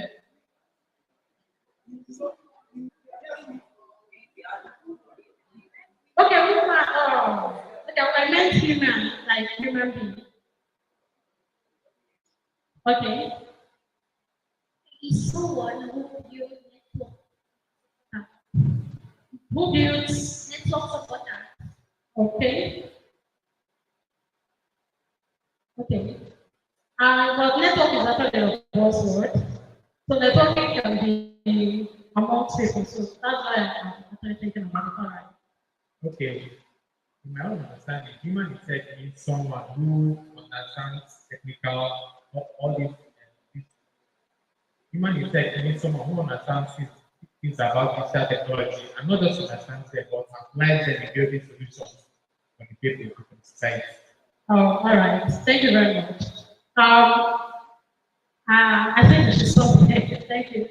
Let's stop here, please. All right, thank you. I think our contributions make sense, right? But I'll give you my own, what I understand, not Google, whatever, not Google definition, right? What if I say human tech, those that make use of technology? Whether you are building products, whether you are using it to push your businesses, whether you are using it to catch goods online. What if I say those are human or people that use tech, right? That is what me, you can sue me for that definition for human tech. So now, if you're human tech, what are you using that technology for? Right? Are you using it to consume your money or are you using it to make money? I think most of us are here just to learn how to make money. Because money is the motivation. I don't know what motivates people. So next slide. Then let's talk about statistically when this research was conducted. It was discovered that about 43% people are in a role that is not technical. That's non-technical jobs, and 57 are in technical jobs, right? So that's to tell you that there are jobs out there that you don't need to write code. I don't know how much preach about not writing code, but I write code. Like, you don't necessarily need to write code, you don't necessarily need to crack your head how to build robots or that kind of thing. You get me?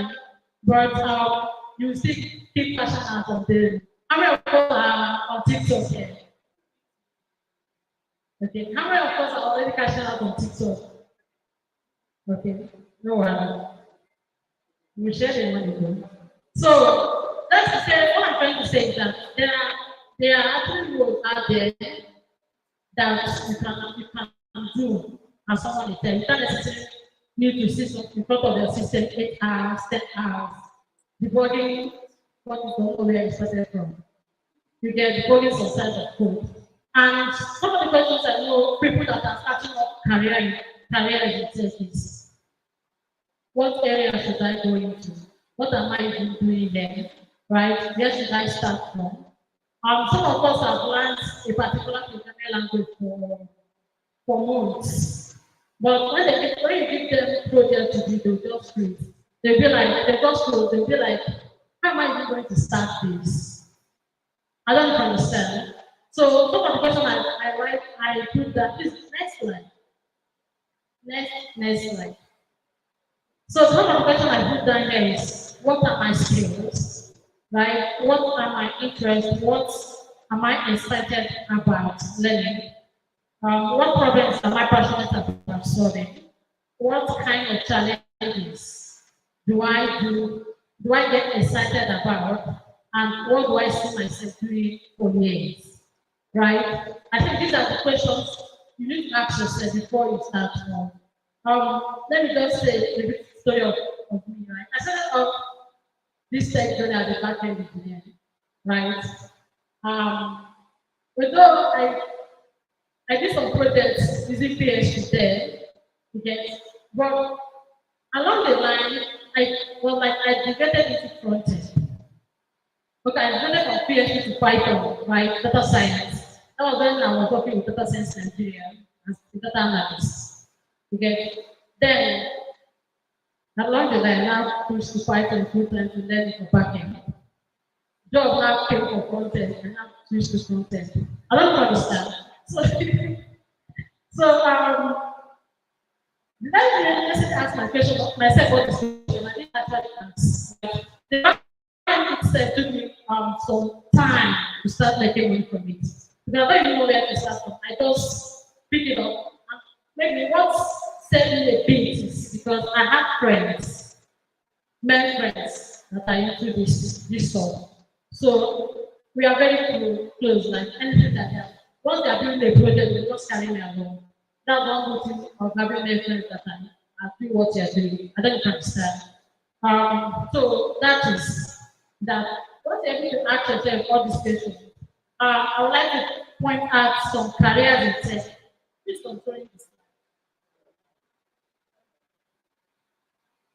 Can you go to some examples of this?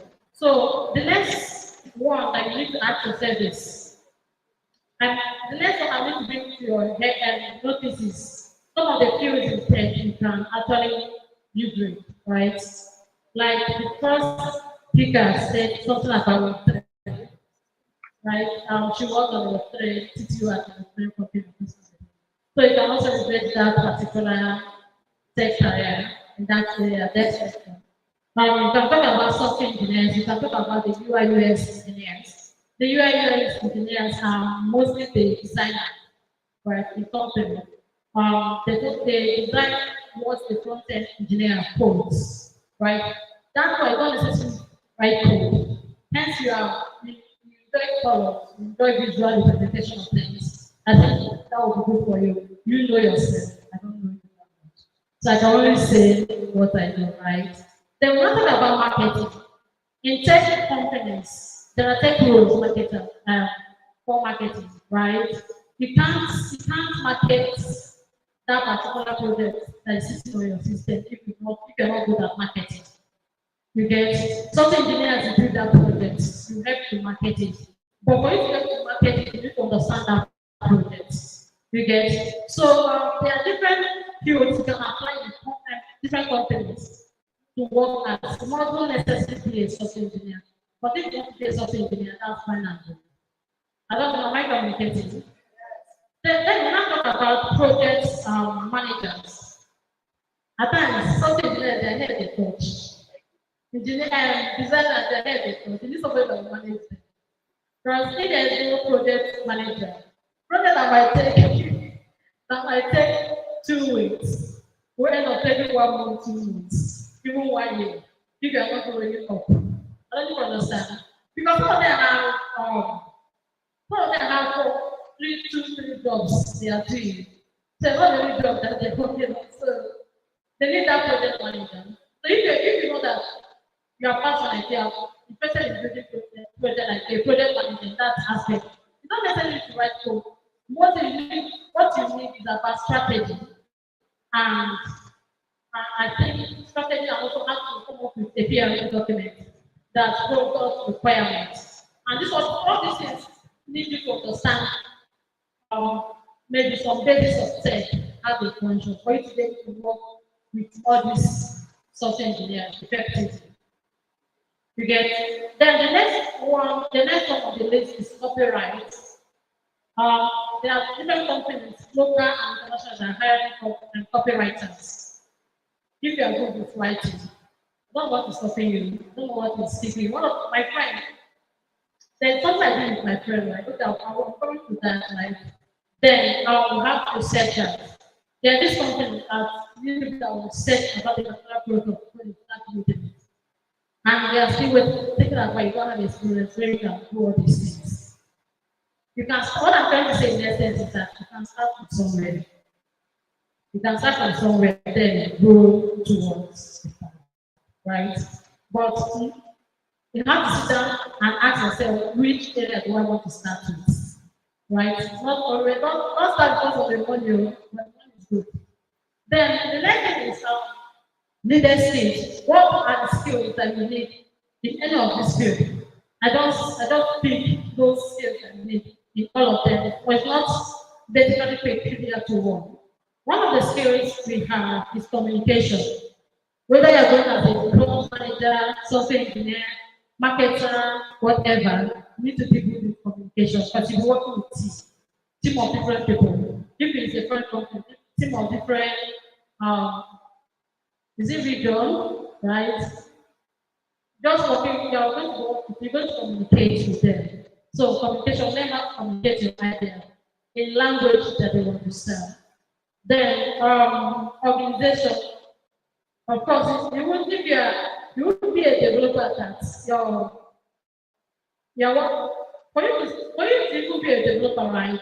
Your component or your tool is supposed to be in a particular folder for some routing to work, right? So you need to know how to organize things.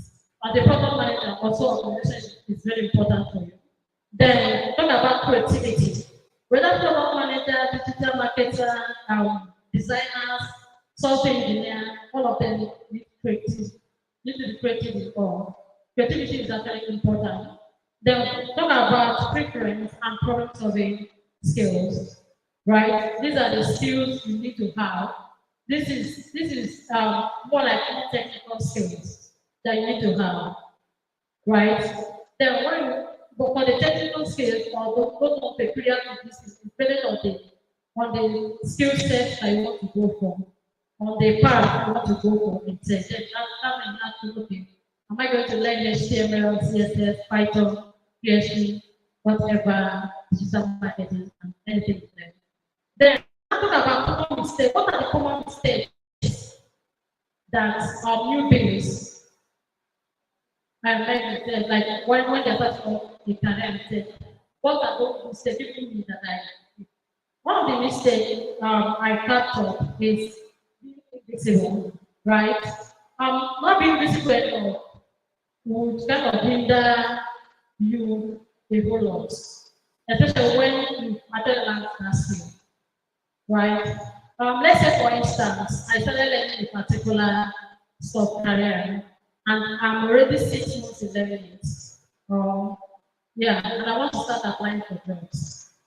I didn't say you can actually apply for jobs and get, but this thing with the minimum cost, some companies want to conduct background check on you, know what your online presence is, what have you done, what are your experiences, and those kinds of things. So being visible out there is very important. Like what I mean by visibility, you have Twitter account, don't only use your Twitter account to platform. Use it to sell yourself, use it to sell your product. Like use it to okay, I'm working on this project, I'm learning this language, this and this and this and this and that, and this is what I'm doing this is what I'm doing next week. Just carry people along. There are Twitter watching out there. I think that's how I got my first job as a content engineer. When I actually posted on LinkedIn that I'm cloning LinkedIn homepage. I'm just really I don't think that was my first week as a LinkedIn, learning LinkedIn. I'm cloning LinkedIn page, right?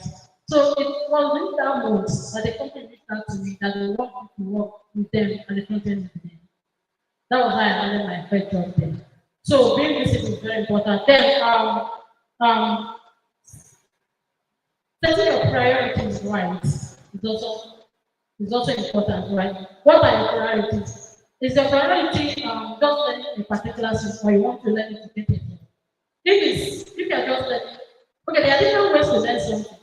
Are you learning to get a job? If you're learning to get a job, there's a way you structure yourself. If you're learning to just learn for learning sake, there's a way you structure yourself. For learning sake, you can learn it for 2 years, even for 10 years. No wahala. But for getting a job, you set your timeline straight. Am I learning this thing that in the next 6 months, I'll start applying, even if it's internship years, even if it's applying for all these companies for like don't tell them or are you learning to become a leader or intermediate? So you know how to structure it and also know the kind of projects that you're going to do along the line in order to make up those experiences that you need to have. But the difference between a senior engineer, intermediate, and intern is experience, right? A senior engineer can be 2 years into the system, but have built a whole lot of projects, right? Somebody might be 5 years in the system, but doesn't have experience. That the 2 year person that is serious, working towards what is senior will have. Am I communicating? So experience is actually important. And don't set your timeline and those kind of things. Then talk about self-doubt. If you don't doubt yourself, there's a whole lot you can achieve. It's just your mind that is deceiving you. You are only in battle with your mind. Once you're able to conquer your mind, forget it. The world is is actually a stepping stone, right? So let's talk about the challenges faced in tech. One of the challenges faced in tech, I'm trying to rush, right, is what I think is imposter syndrome. Most of us suffer that a lot. And imposter syndrome is not something that comes once. It's like it happens often. But what matters is how do you bypass it at that point in time, right? You can bypass imposter syndrome today. Tomorrow you want to go on that thing, it will come.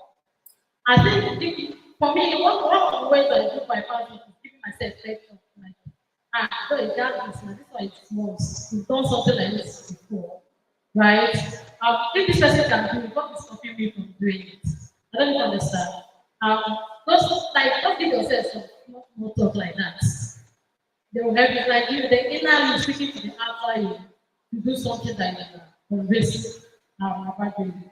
And my friend says the devil and God inside they fighting each other. So definitely allow the God to win. Allow the God to win at least for once, Sister Owerri. Then I talk about unequal growth opportunities. This is for companies and the rest, right? So how do you crush those challenges? Build your confidence, get mentors. I think you can't overemphasize the importance of having mentors.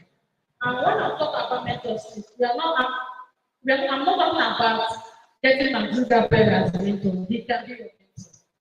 Those people can be your external mentor. Don't start them as form of relationship, external relationship. Uh, okay, as side chick. They can be your side chick, right?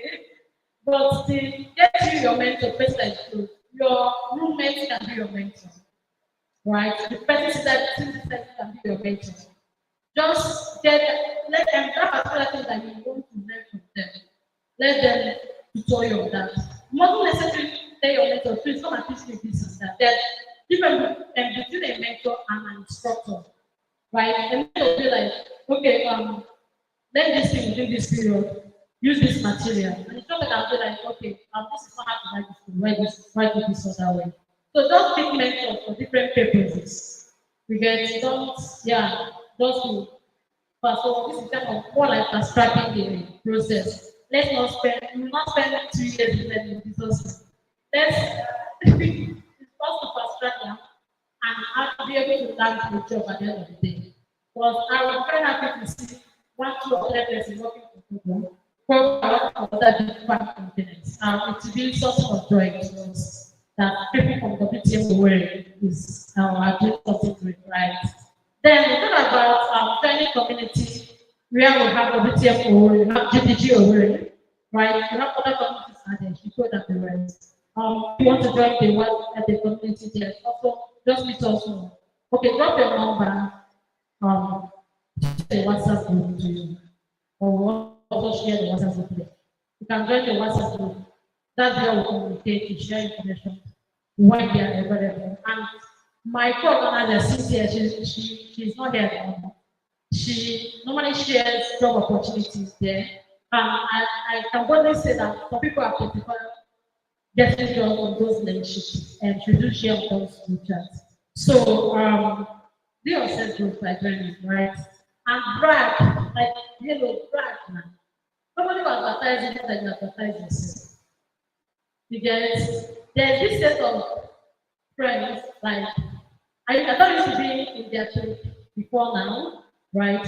But I'm not the type of person that beg people to add me or I want to start. No, I walk my path. But let my success speak for itself. You get I don't believe in you don't want to put me and I'll start guessing for you now. I don't do that. You get just brag. Let the world go about you. It might take time, but definitely it will work. It will definitely work. There was a time I used to sleep at all that time. I'm not of all that kind of institutes. You don't know all that time, okay? There was a time I used to sleep at all that time. Because I don't have a place I don't have a place to sleep at in Owerri here. Right? I will just stay, train finish, they will go, I'll come back at night and sleep at that place. Right?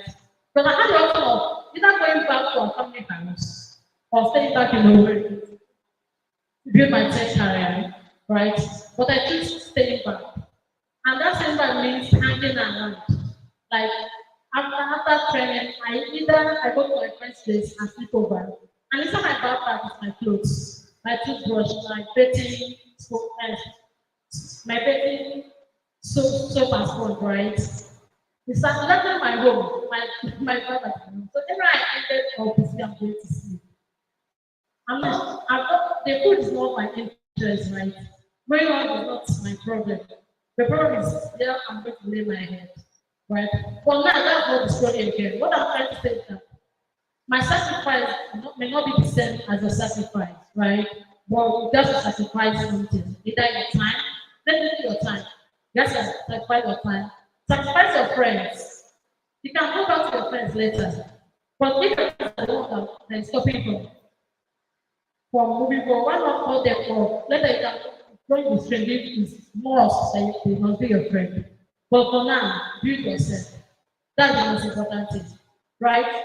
Then price yourself. After learning the skill, know your work. Right? Price yourself. I think sometimes we also talk about job interview and those things. You still report changing about job opportunities and those things. Why I said to bring the thing was what I interviewed me at Quran, right? And there are HRs and there are HRs. Why did I say that? There are things I did in that interview. If it's a serious, all those things kind of person, I'm not able to get it right. I don't know if I start it.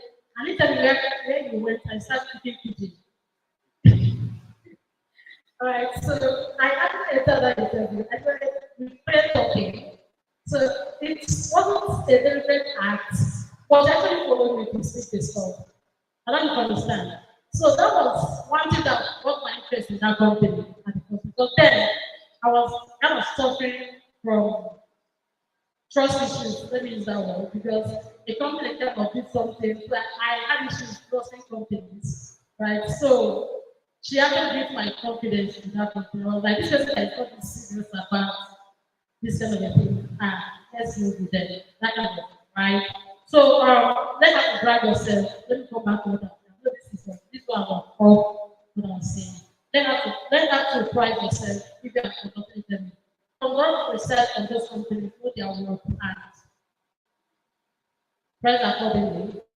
Then I'll be closing with this code. As we get the ever evolving roadmap for technology, let us remember this thing. The journey is not just about reaching this destination. It's also about the lesson you got while trying to reach the destination. Thank you very much for having me.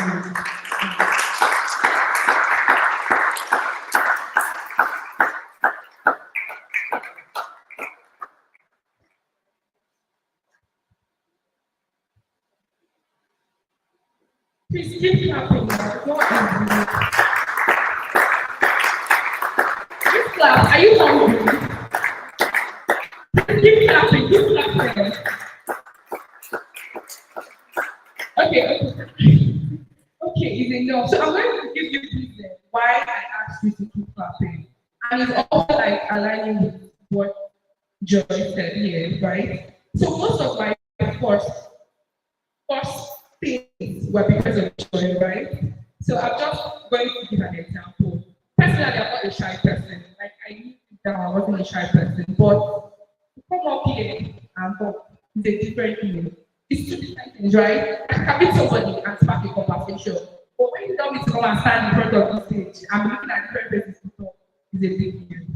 But Joy dragged me. Like there are certain things Joy will tell me, what you can do? I said, Joy, you know me. Do you know me when we come together? How do you know I can do it? I'm funny enough. When I do it so well. Do you get? So the point I'm trying to make is she mentioned about communities, right? You're not just getting tech jobs and stuff. You're also trying to like you're bringing out your different talents. Does it make sense? So you might feel like, oh, we're not talking about tech. Not just about tech. I've mentioned different things. Most of the speaking engagements I got now, I'm standing here talking confident. What do I to shake? It's very serious. I to shake. But then the confidence that Joy gave me just from meeting her from a community, became very evident in everything I'm doing today. So please, a round of applause for Joy. So our next speaker will be, will be WTM Owerri, and he's going to be taking us on winners and winners. What are the indicators for a successful tech career? Please, a big round of applause for him as he comes on. WTM Owerri is a senior software engineer and a volunteer for the developer community. He has led engineering teams at Patricia and Eden Life. Currently works for Video Slums, an iGaming company headquartered in Malta. Introduces this technology as a tool capable of improving the standard of living for individuals and countries. He's also an open source enthusiast and constantly advocates open source as a means to get work experience. Hello everyone. I've seen people sleeping here. So please, if you're sleeping, try to stay awake. But I hope you're having fun here. I hope you're learning a thing or two that will be potentially helpful for our careers. Yeah, because generally, there's a lot of things you can do on Saturday. You can go and sleep. That's something wonderful to do. You could watch movies, you could rest. That's something wonderful to do. So if you come away to an event like this, you should yeah.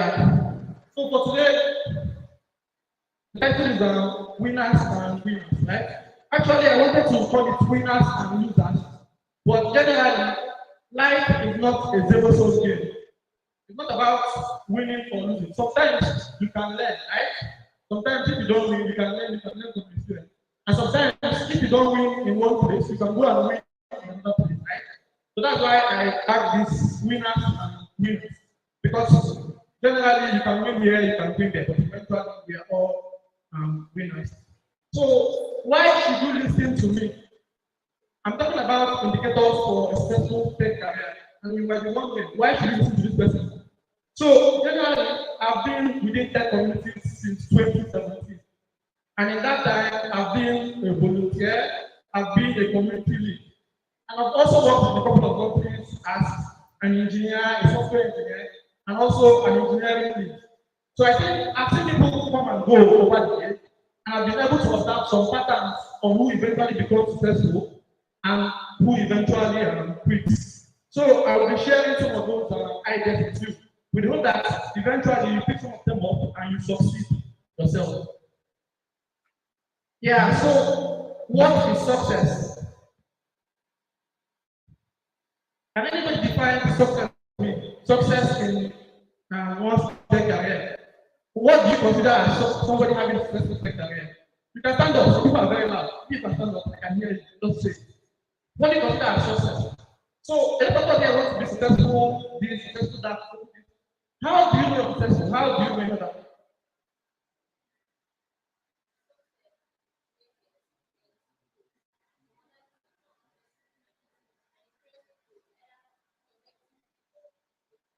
Also, he said success is when you experience growth in your career. Please, you have the floor.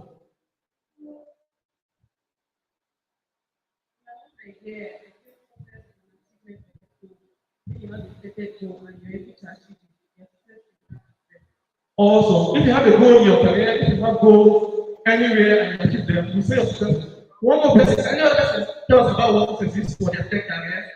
Thank you. My own opinion, success is just achieving the goals that you set for what you're trying to achieve, but being able to achieve some part of it. Because some people are not really perfectionists, like they achieve everything, but as long as you can pass a particular threshold, you didn't pass before, maybe success in your own sense. Yeah, so if I move from 1 to 1.0001, that's success in some form because I've made a kind of step. I agree, and that was success. So I'm not worried. The next slide, please. Success is a user-defined variable. User-defined because We have three definitions of success, and they are all right? Because success for one person may not be success for another person. And we can also success from different perspectives. But for the purposes of this talk, we are going to have a general definition of success so we can move forward with that understanding. But everybody is right. Everybody discovers success on their own terms.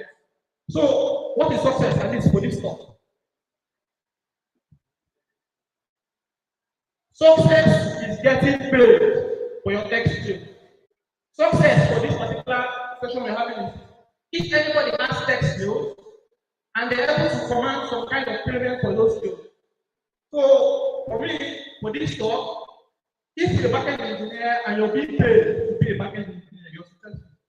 If you're a front-end engineer and you're being paid to be a front-end engineer, you're successful. If you do digital marketing or social media management and you're being paid to do that job, you're successful. So that's our target, that's our focus for this talk. Getting paid. That is how I'll be looking at success as one step career. Next slide. So, what are some patterns I've observed? So, generally, in software engineering, it's about observing patterns and creating abstraction, right? Sometimes you see that you've done this so many times, you can't put a function to that because you see things in pieces. So, a software engineer is somebody who can observe very well. So, what are some indicators I've observed? I can say, yes, he's going to succeed. Yes, she's going to succeed. And sadly, I don't think he's going to succeed. Of course, it doesn't mean I'm right or you're right or we are right. But generally, there are patterns that you can see. So the first one is belief and optimism. This is like the major indicator of being successful in engineering. You need to believe that you can succeed, right? That is the first step. And you need to be optimistic. Of course, success is 1% inspiration and 99% perspiration. But that 1% of inspiration is the fuel you need to do 99% of the work, right? If you're not inspired and you have stumbling blocks, you're going to fail. That's how life works. So let me give you a practical example. In 2019, I was a student at University, and I was trying to apply to GSOC, Google Summer of Code. So Google Summer of Code was competitive globally. You have students from all around the world competing to open source and being paid $1,000 per month and $3,000 in 3 months, right? So I brought some of my friends around and I told them, you know that we can actually get into this program and we'll get $3,000 students from University. A lot of them did not believe me. And of course, they had reasons not to believe me. They've not seen anyone from Nigeria who participated in that program. Don't know of somebody from University. So for them, being from Nigeria and even from University already disqualified them. So I tried to get them along and it didn't work out. And of course, I applied. And in 2019, I did not get it, right? But in 2020, I applied and I got it. I had the belief I was going to get it. Yeah, but in says he had the powers, right? And I've been saying that for since 2018. And suddenly, everybody believes he had the powers. So if you can believe that you have the powers, you don't need of time to see that conclusion. But remember, I didn't just say optimism and belief. Just need to put in work. Remember, I played in 2019, I put in the work, I got in 2020. And then a lot of persons have come and gone who have done the program because some people tried got so from that self-application. Remember, the first lesson was about belief and optimism. The second lesson is about self-application. As someone doing something in the technical field, you need to apply yourself. I always say this. So, for example, we have somebody from Kola, the head of HR. So, if you've been getting some mails from Kola, probably the one sending you all of that emails. And she's asking you, what problem do you have as somebody applying for jobs? And nobody is able to respond to that. That was an opportunity that you would have used to engage with that. So I tried to ask a question, even though I'm not applying to the company. But generally, I was told that or asked that. I've applied to the company a couple of times. My name is Women Techmakers. What are the reasons why I don't get interviews? Right? I told her my problem. My name has started in her head. I will probably go to LinkedIn and start up and say, I'm willing to the person that asked this question during this program, right? Can I follow up? I'm trying to apply some jobs in your company. Maybe you can help me get the pass, right? In apply yourself, you see opportunities everywhere. you try to seize them. Also, at the end of the day today, those are people that pay a lot of things. You can simply meet them, get their contacts, and follow up. That is what self-application is. So, how many students do we have here? How many students do we have here? We have lots of students. Please, your students, can I see your hand up? Yes. So, as students, there are so many opportunities. There's Google Summer of Code, there's outreach, there are intensive opportunities. There are opportunities to do a volunteer program like this. Generally, one indicator of success with people who always apply themselves. And also with mentorship. So most times when I'm done with program, I know people ask my number. Of course, it's nothing. I give them my number. But at the end of the day, we end up just reaching out to them, right? So they say, good morning, hello, sir, how are you? That. And to be honest, this kind of conversation is a waste of time for me and for them. Right? What can be more productive is if they send me their CV and say, hey, you're a senior software engineer, I'm a junior engineer. Can you look at my CV and tell me what I need to do to improve? Right? I'm not responsible for or high, but if I see somebody is making that effort, I'm willing to respond. If somebody tells me, hello, I had an interview and I did not do well, that's not the questions I got asked. How can I change my outlook? How can I get a job? These are conversations you have to practice. These are ways to apply yourself, right? So apply yourself is you yourself. For every opportunity I see, how do I make the best out of it? When you connect with somebody, how do you make the best out of it? When you're trying to meet to volunteer, how do you make the best out of it? The most people folks I've seen are folks that have applied themselves in one way or another. Leadership, volunteer, internships, actually being in medicine and all of that. So you need to apply yourself. Also, for women too, I forgot. There's so many opportunities for women, right? So you need to apply yourself. There's scholarships even to the US, even for education. Just apply yourself. Next is positive impatience. You need to be impatient about your growth. You need to be impatient about your career.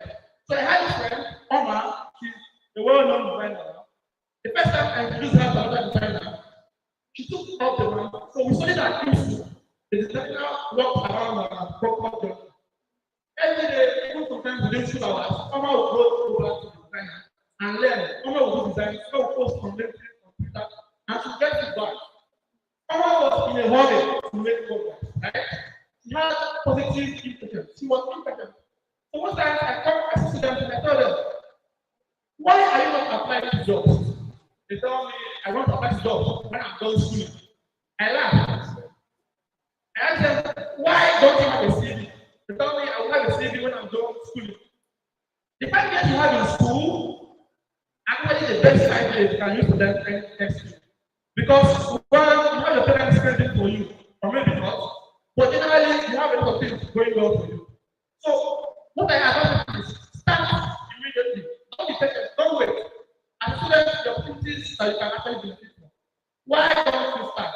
So generally, by the time you're out of school and starting for jobs, say the job now, 5 of experience, 10 of experience, 7 years, even 10 years. We have the students find 5 of experience to get their first job. And if you're waiting, if you're not applying, if you're not getting rejection emails, I'm sorry, by the time you get ready to do that, you won't succeed. So I had a couple of friends come my living here, and we don't want to take career because while we're some of us already had something very job, right? But the friends who waited, the friends who are waiting for perfect timing, the friends who are waiting for exams or schooling to be done, most of them are now trying to get the skills, but sadly, they need to start opportunity. So I would advise everybody, be impatient with your career development. Don't wait to start immediately. Another quality of is humility. Humility I've seen in your interaction with persons, right? Generally, I see a couple of persons in tech groups, and they're very rude. They're very unkind. They always want to show the skills they plan. And I laugh because I immediately know that this person is a newbie, right? If you see folks that are of experience, they're the kind of people you're going to meet. They're the most humble people they're going to meet. Because knowledge humbles you. Knowledge tells you that I know only a little, and there's a whole lot of things I can still know.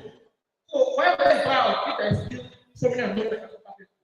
So generally, when I see people are humble, in their career, I know they definitely go far. So you can try to people try to be as much as possible, help people along with. That way you're going to learn a lot of things. Of course,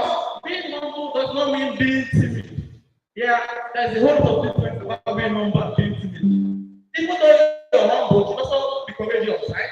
Courageous is making application, courageous is preparation.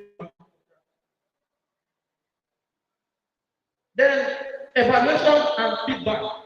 So people don't take feedback well, right? Your design is not great, and people feel bad about it. Your content design is not wonderful. Your website is too slow, people feel sad about it. But feedback is a gift. It takes people to have a product for them to give you feedback, right? If I don't use your product, if I don't see your work, I can't give you feedback. So feedback is a gift. So we had a friend, Winner. I'm sure some of us here know Winner. Winner started as a content designer, and we always got him. Winner, your designs are very terrible. Just take them out of it. As friends, friends, don't really care about friends, right? He went into graphic design. It wasn't so good, but of course, we from better design. But generally, Winner did not take any of our feedback and share it. Winner continued to take feedback, we continue to do evaluation. So Winner did content, wasn't so good. It had a bit of design, right? Wasn't so good. A bit of data science. And for data science and all the roles he has done, Winner currently works at Microsoft now. So you can always put down the name of him. MSO Winner. So we told him the design at night, but we didn't go that. We kept on learning, we kept on. So feedback and evaluation is very important. Be honest with yourself.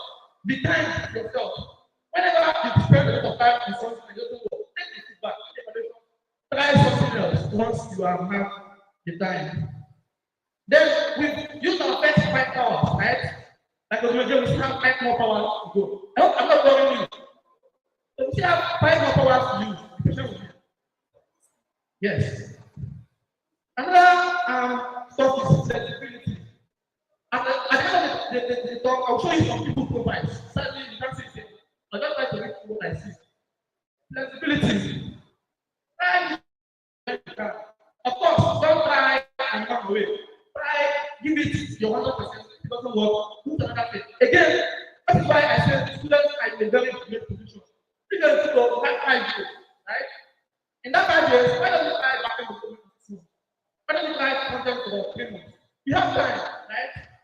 Try and be flexible. Try and do different things. You find what works for you.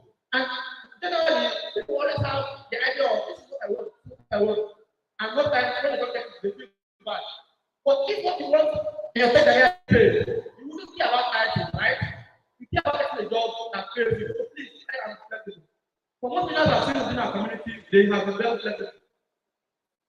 And also persistence, like don't disappear. Don't disappear. Because people they come to their communities for a year or 2 or 3 years, then they disappear from the earth. Don't see them again. Most of the winners are seen as people who kept on showing up and eventually they do win. And also, no hard measures. Has anybody had this come from young John? It says, go hard or go home. And it comes from young John. Yeah, go hard or go home. So that's how you want to take career. Whether you go hard or what, or you go home. There's no room for hard measures. We like succeed, we like not succeed. Let me try a bit. Let me wait. The world doesn't wait for you. So you try to go hard or go home. So yes, it's fine. I'm not going to do the exam because I was pursuing my tech career. Please don't do this. Don't miss your exam. This is your tech career. But that was how much I was willing to take because I knew what I was looking for. A tech career guarantees you more than a certificate if you are being honest. Because in Nigeria, you have a certificate and you don't see a job opening for 10 years. Do we have anybody here that is based in Owerri or Imo State? Anybody here based in Owerri or Imo State? Can you raise your hand up? When was the last time you saw a job opening anywhere? When was the last time? Maybe from the government or anywhere. You don't, right? So you can spend that 5 years learning a certificate and you won't see one job opening. But if you do a tech career, at the very worst, you get some international emails and you get those emails, right? You apply, you fail, but failing is only a sign that one day you will succeed. You increase the chances by failing and find the success. So generally, go hard or go home. And generally, you just need to work at the work. I think we have how many more powers? No, just 1 more power. I just said my powers. So have a sense of community. Have a sense of community. You won't win alone. When winning, you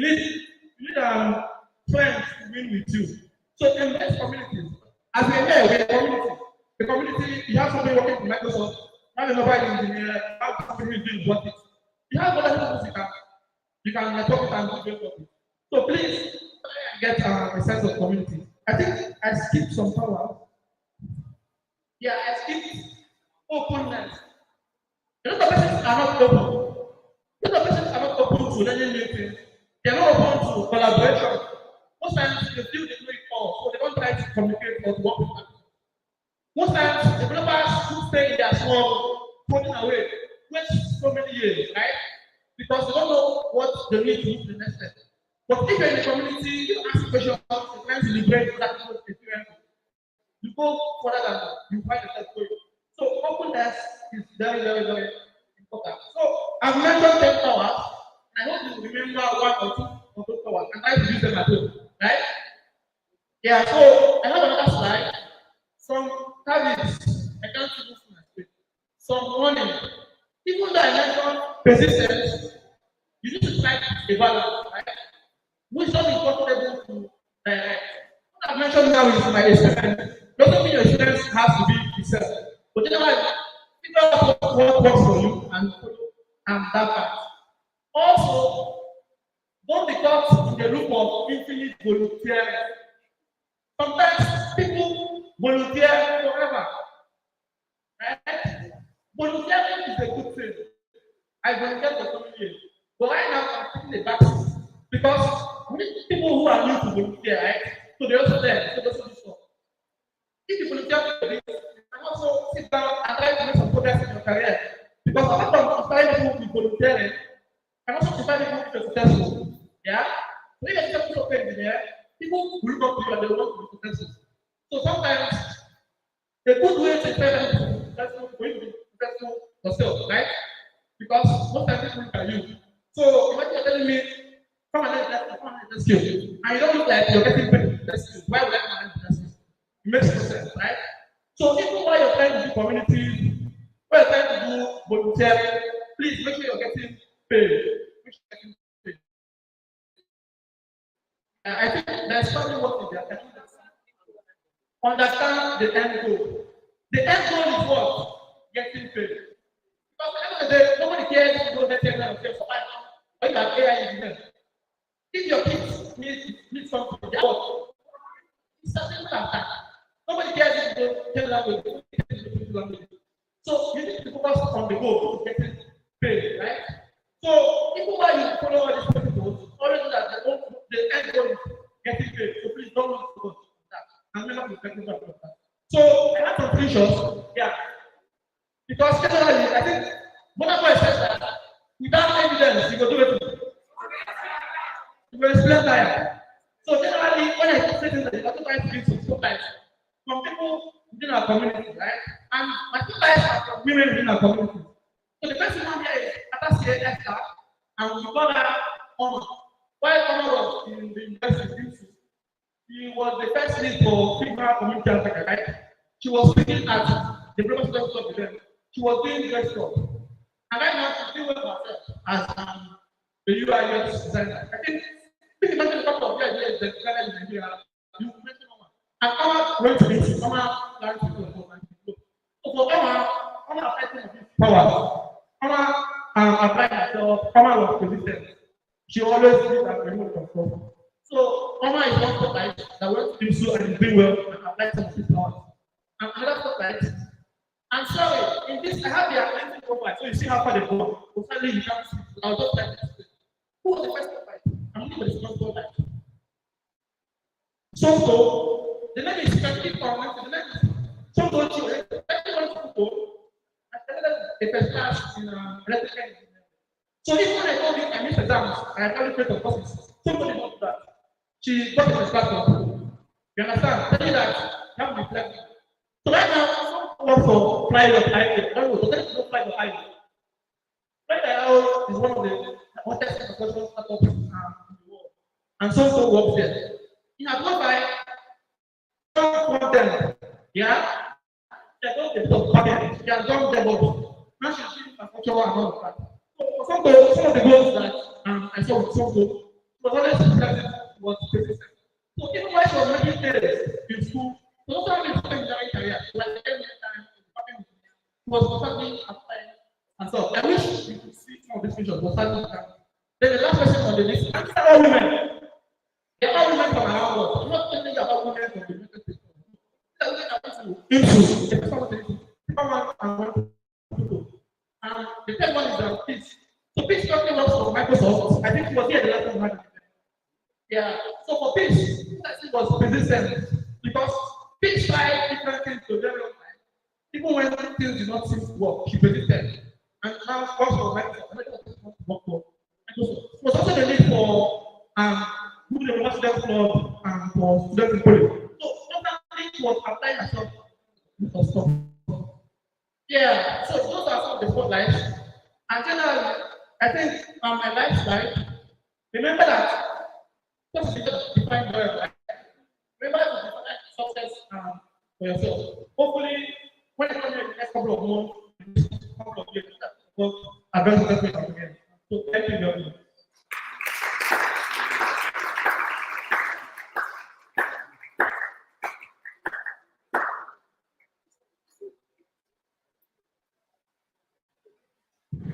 Please, when you learn something, please keep clapping.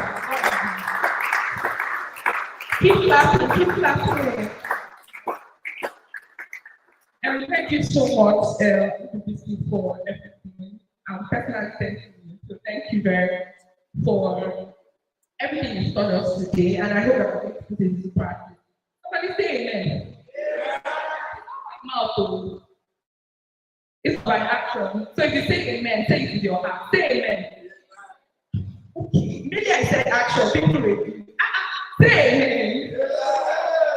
Okay, so we've been talking and talking and talking, but now we're going to play some games. DJ, we need some background music. So I'm going to share us into two groups. Let me come down. I'm going to share us into two groups, right? So we know the smartest group. So how the game we're going to be is from each group, they have to pick out somebody, right? So I'll give them one of them, and when they pick it, it's a word, actually. So they will describe it as a thing and think the answer. Does it make sense? Do you understand? So when I use the word, for example, beautiful, the person that picks will have to explain beautiful to the group and the answer. Do you understand the rules? Oh yeah, I think we should just make it organized. So, okay. Are we good with that? Please look around to make sure that you're doing what to say. Are we okay? Okay, let's do this. So, team A. So this is team A. While this is going to be team B. So team A, I need a representative. Please pick up somebody. If we're not doing anything, it's like everybody stand up. Why everybody stand up? Some people are coming to share. Stand up.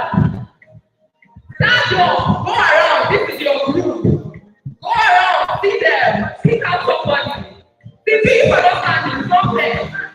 Stand up. Look at them. We need smarter people from your group.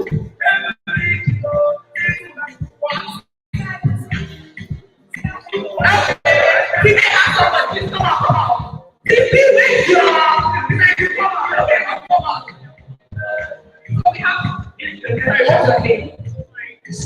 Come on, sit down. Come here, sit down.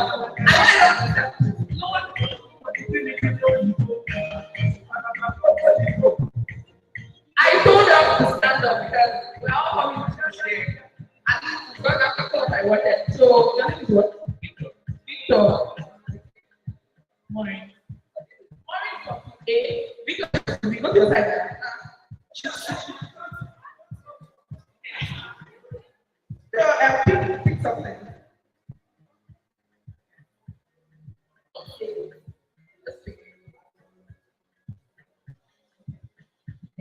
Explain to them. And you people, anybody can mention. No, it's not mine.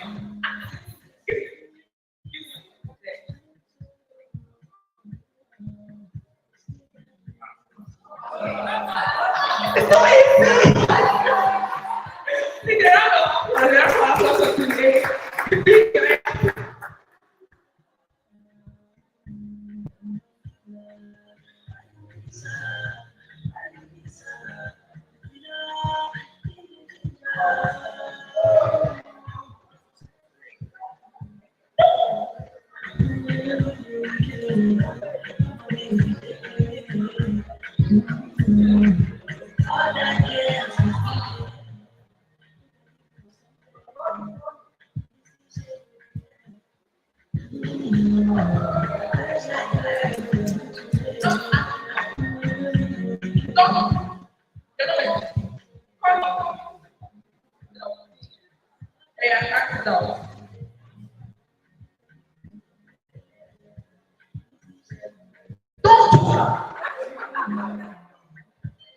Please, I want people to see this.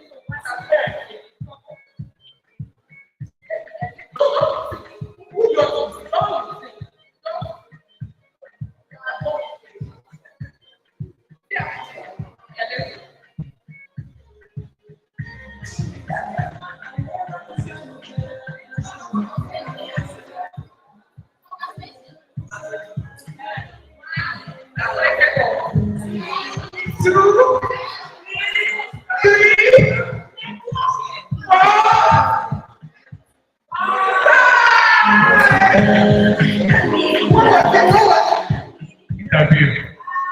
Sorry. Back down. So I need another representative from team A and team B. Yeah, pick somebody. You want to stand up? Pick somebody. Everybody stand up. Team A, stand up. Stand up. Pick out somebody from your group.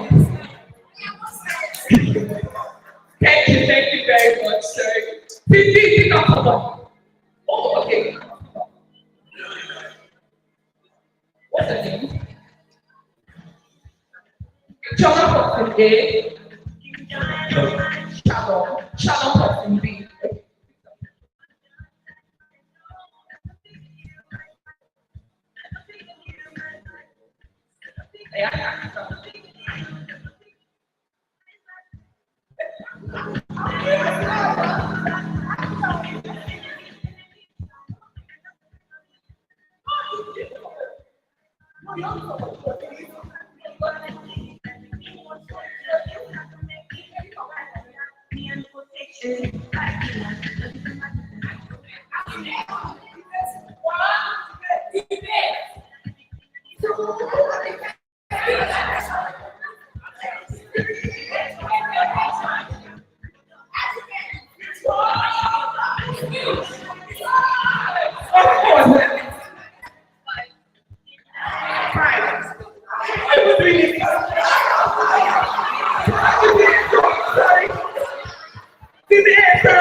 Let's go. One more person. Stand up. Thank you. TV, can I get somebody?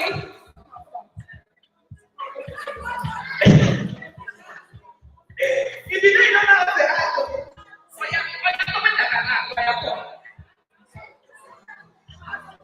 water. I like the big boys. That's not the problem. The problem is that they are saying that's the thing. Okay, thank you. Chicken record in A. Support what in B.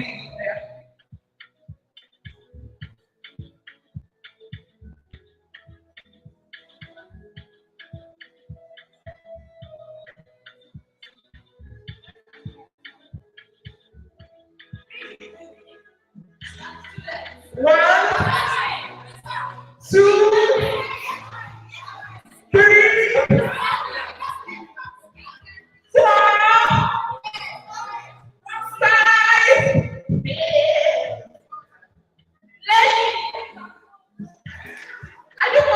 reading because the first answer was reading.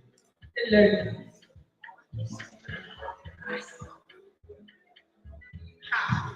If we say again,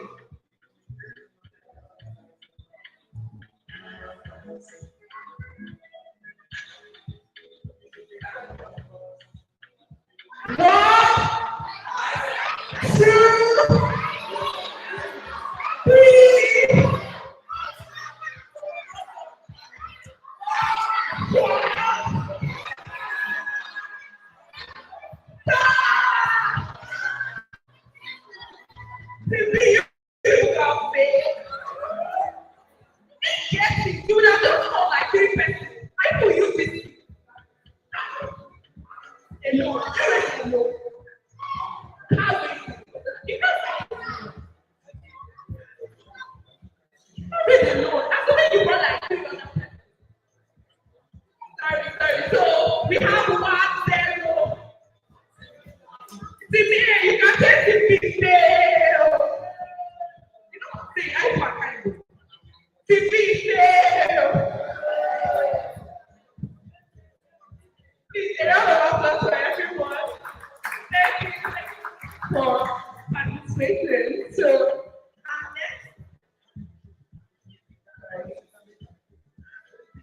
our next speaker will be Cynthia, and she's going to be taking us on getting started with digital marketing.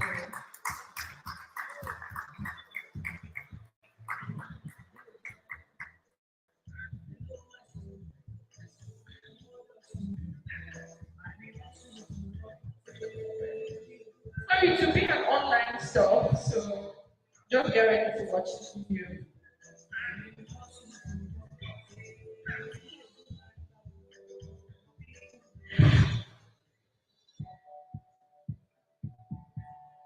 Eze Cynthia is an iOS engineer, founder of Swiftly Sound Limited, a digital marketing agency, which has helped businesses gain visibility.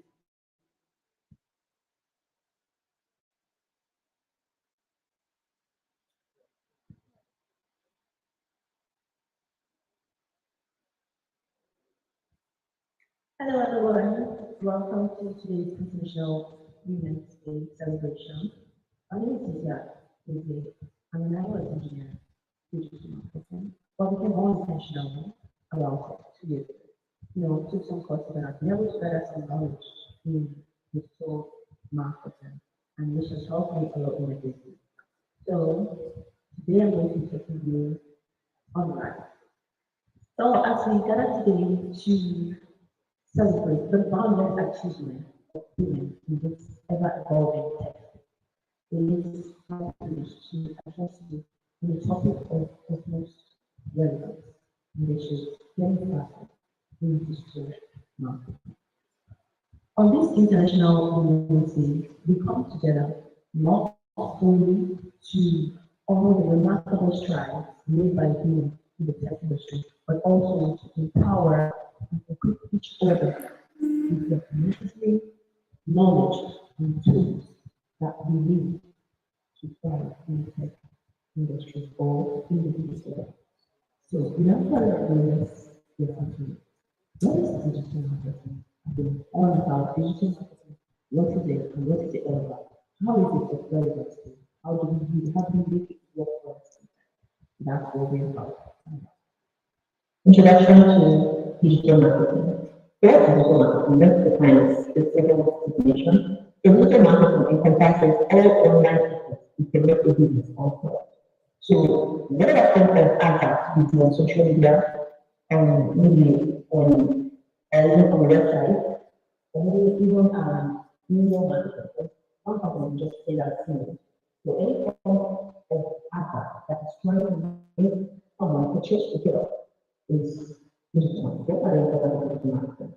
In today's digital age, having an online presence is crucial for success. Like, it is so important to have an online presence.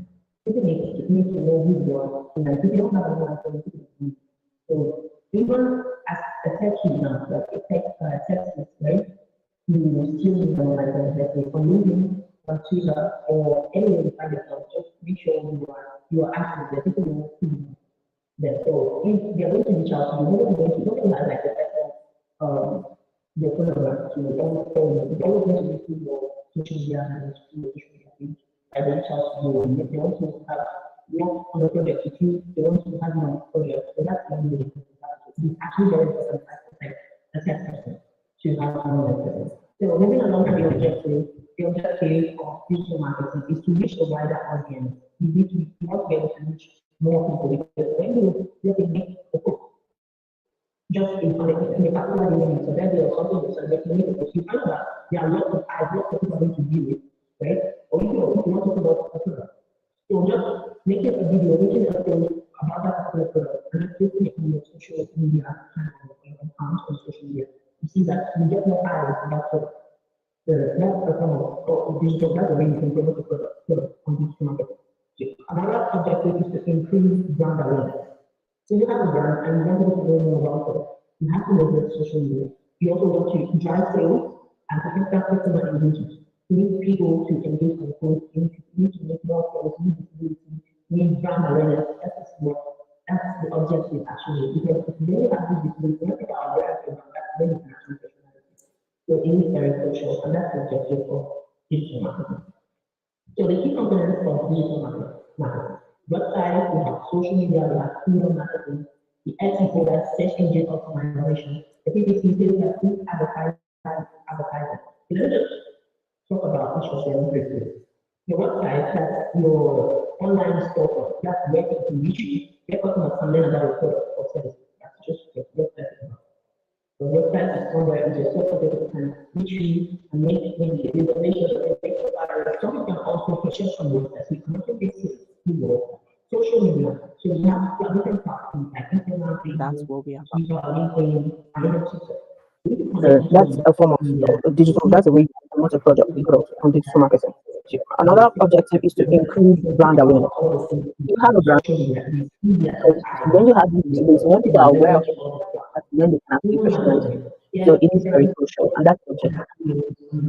Because they are actually making money from the you can get a client to click on a particular take action from your email, click on the link and just buy a purchase of product that they have been wanting to get interested in. You can even convince them to buy the product through email marketing.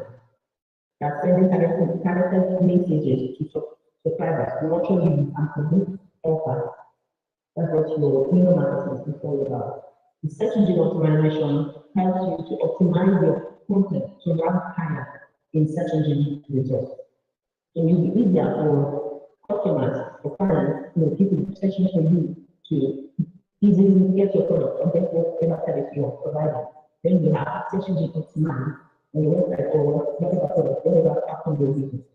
So I would say that advertising, this is where you can ads to appear on search engines and other websites. Now, the benefits of digital marketing: one, cost effectiveness. This is actually cost effective compared to the traditional marketing methods. Digital marketing often provides better ROI, return on investment. It is easier compared to the traditional marketing method to use digital marketing to actually get, because most people are online, so it's easier to get more eyes on the product on the brand. So as a second, I might say, oh, I don't have a particular product. I don't have anything. You as a person, you're a brand, you can promote yourself. It's only when people know about you that they can reach out to you. So you will take now, I don't know what you're doing. So how do you expect them to reach out? How do you expect, no matter the knowledge you have, no matter if you just started out or something, you don't have to wait for you to become a good one, become a senior engineer before you start making waves. So you let people know that this is what you know, no matter how you expect, whether it's design, whether it's even if it's just this market, whatever you have to make people know, let people know you have to do what your own process. If you're not doing it, you're not going to do it for you. So you have to do what you have to do. Make sure you are the eye of people. That is making your own brand awareness, making sure you are visible, making sure that people know. So when the any kind of opportunity comes up, you are always going to be on mind. Oh, I need to know that. I need to know that. They will reach out to you. Right? It is cost effective.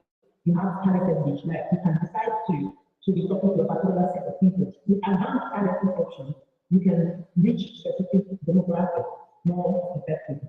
And for things, let's say you're trying to run another And you have to say, okay, I'm trying to want to ask the people within the age of 18 to 30, right? And you see your ad is going to be only 10 people within that age range. So you can reach targeted audience, measurable results, and global reach. Those are very, very self-explanatory. So you can measure your results through into marketing. You can you can get global eyeballs on the page. Like you make a particular post about something, you're in different content. Interaction with your page, you want to, do business with you, want to come in contact with you. So when the eyeballs are on you, more opportunities are on you. That's why people are trying to get more visibility as fast. So how does digital marketing enhance our life? One, accessibility.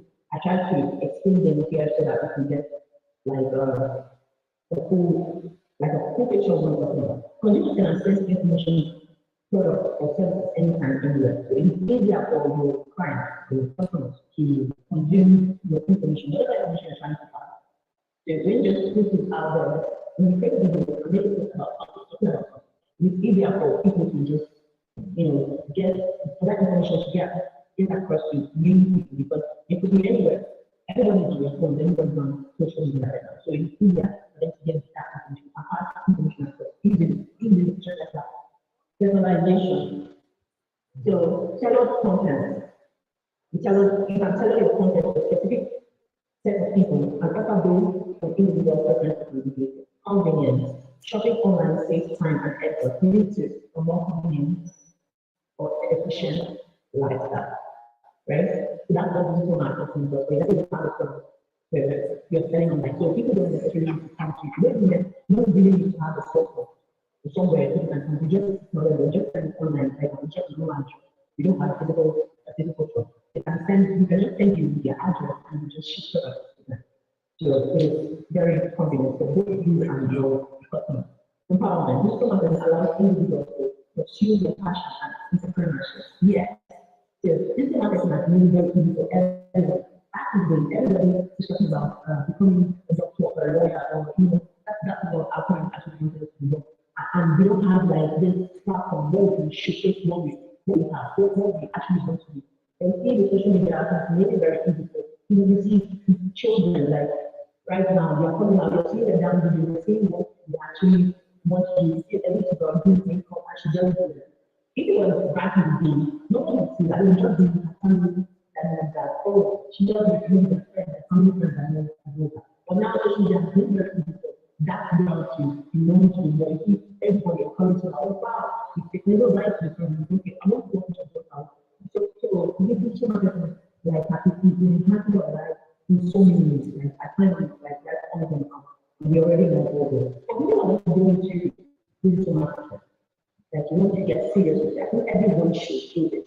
You want to get serious with digital marketing. You just say, oh, I'm going to get better at this. I'm going to do this, I'm going to do that. You see this said and it's easy. Everyone is doing it. Everyone said that this year that they want to see the particular thing, they want to get to the social followers. But till now, they haven't been able to even start. So in order to achieve your goals, you have to set clear goals. You have to set clear goals. Okay, let's say now considering the job you're doing, let's say you're doing the approach and you also want to promote your personal brand, yourself as a brand, yourself on social media. So you set a clear goal, knowing that you have a job and you might not have the 24 hours to do just like every other person doing. You can take a particular time. So maybe you say during the weekend, I don't take something that I want to 2 hours because believe me, you cannot not everyone does content creation every day. You can't make content every day. It's just very realistic. So you can just set up a group. Even if you don't have free time like everybody. Let's say on Sundays or Saturdays, that's your free time. You can use that day to create your content. You can set the plan that says, okay, say in 2 months time or 3 months time, I should have 1,000 on social platform. 2,000 for I should have posted I should be posting at least 2 times a week or once a day. Just set those kind of goals for yourself. Don't go and just say I'm going to better. I'm going to better how am I going to better? So that's what this particular first point is about. Inquire about your goals. Know your audience. So if you're posting on social media, but don't really know what your audience wants to see or what are expecting from you. You don't know that. So when you make a post, They might not even engage with that point because there's a cannot resonate with you, they don't really understand like, what is it, how does it affect you, something like that. So they will not interact with that post. So you have to know what to be able to give them when they actually want to do something. Choose the right platform. Yes, this is also very important. If you don't do more active for a particular social media, just use that as well. You don't have to. From that one, you can go to the next one. But choose the right platform for you. If you're all about business, then go on Instagram, then TikTok now is also very, very good platform.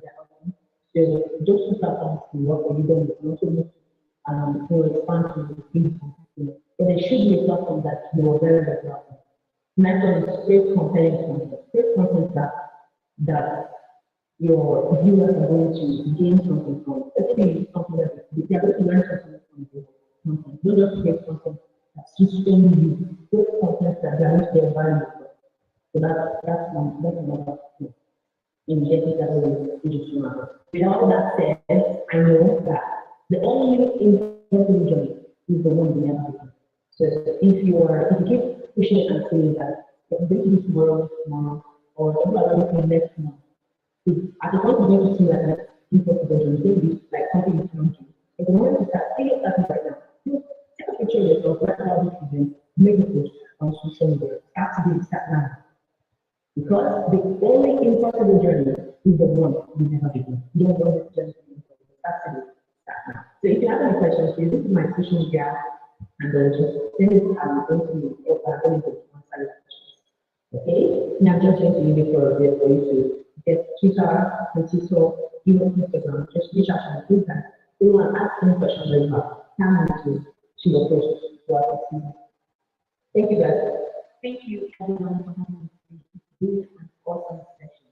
I was inspired today, and I hope you are too. I hope you've been inspired to take action. Start leveraging social media, start leveraging digital marketing. If you have a question, please feel free to drop your question on my social media question. Please ask your question. I'll be able to answer. Okay? Thank you guys for having me. Hello everyone. Welcome to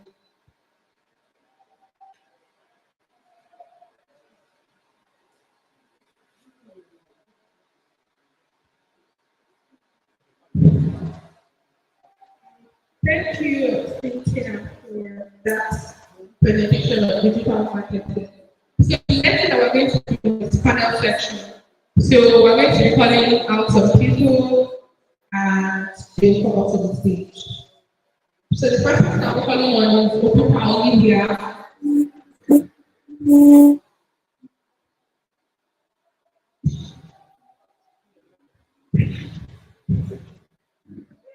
So, Choma, can you come up? Olivia Okita is a short-haired developer and my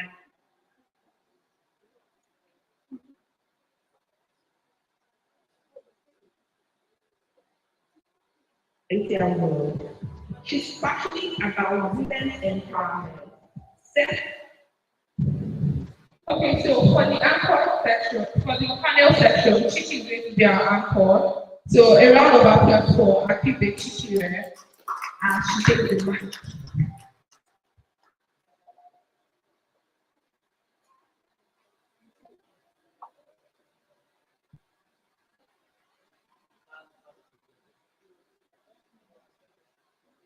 Good afternoon, everybody. I hope I'm having an amazing time today. So my name is Akibe Cherita. I apologize for the fact that Choma could not be here today due to unforeseen circumstances. Okay. So I'll be your anchor for today. So I'm going to just do a brief intro about myself before we introduce our panelists. Okay. So I am a project manager with over 1 year experience in project management, and I've worked with various brands like Zurich, Investment for Good, NetPoint, to train young people. I've also worked with MTN Nigeria during my internship. I'm currently working with Unilever Nigeria and to increase the employability of young people in Nigeria and ensure that they are able to meet opportunities. Okay. Thank you. So without wasting much of your time, we're going to be calling on our panelists. But before we call on them, you just know you're expecting great women who, in their various fields, have like done things to impact the future. Okay, so our first panelist for today, we're going to be calling on Olivia. Olivia Osaka is a software developer and writer. She's passionate about women's empowerment, serving as the president of the Female Media Network Owerri chapter. She proudly serves as the Microsoft Learn Student Ambassador and Microsoft AEC Lead. Among our pursuits, Olivia finds joy in crafting technical articles and firmly believes that true writing will not only educate others, but also enhance our own understanding. A round of applause, please. Is there one? I just want to open. Okay, so the next person I'll be calling on is actually a postdoc.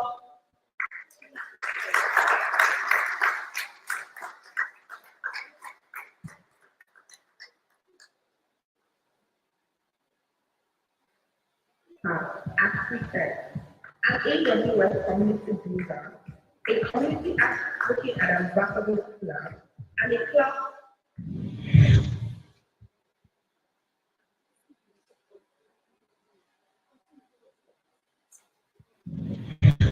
Okay, a round of applause also makes some stage.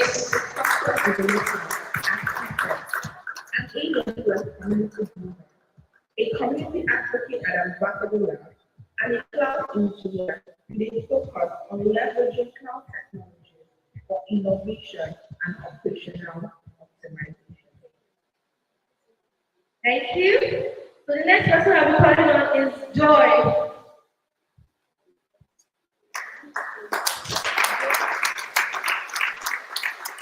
A round of applause as she makes it to the stage.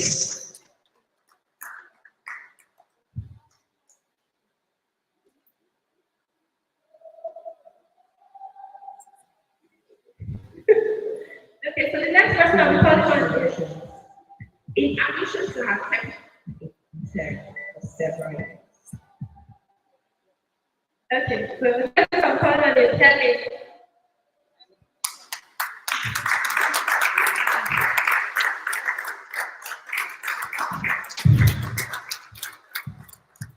Helen Okereke is a software robotics engineer, a data engineer, and a Women Techmakers ambassador. She's passionate about mentoring young people, especially women and kids, to embark on the passionate journey into technology. Thank you so much. So before we start, I'd like to say a round of applause to these amazing ladies who have taken various steps in their various fields to impact women and young people generally. Don't worry, next time I'm going to allow Joy to be humble. I'm going to play her off. Okay, so before we start, I'd like our panelists to introduce themselves briefly, tell us their full name and what they do. And I'm going to start with Joy.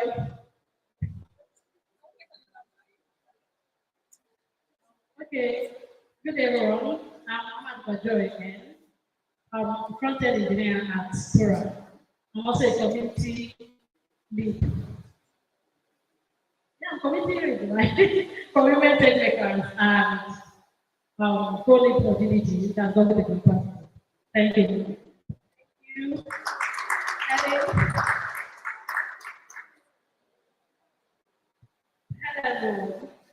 Hello. My name is Helen Okereke.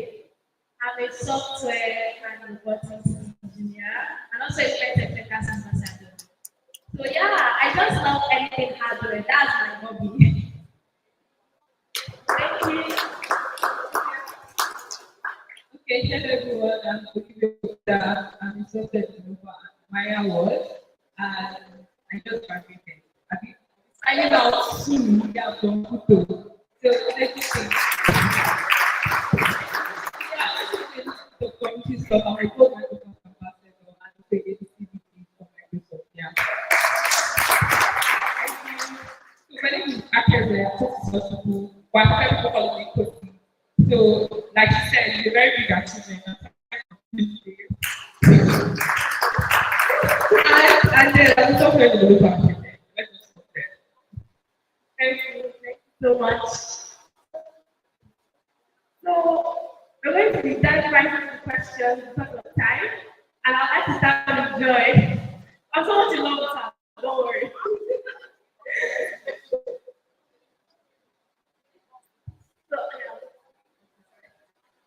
So, we know that job hunting is not an easy task, right?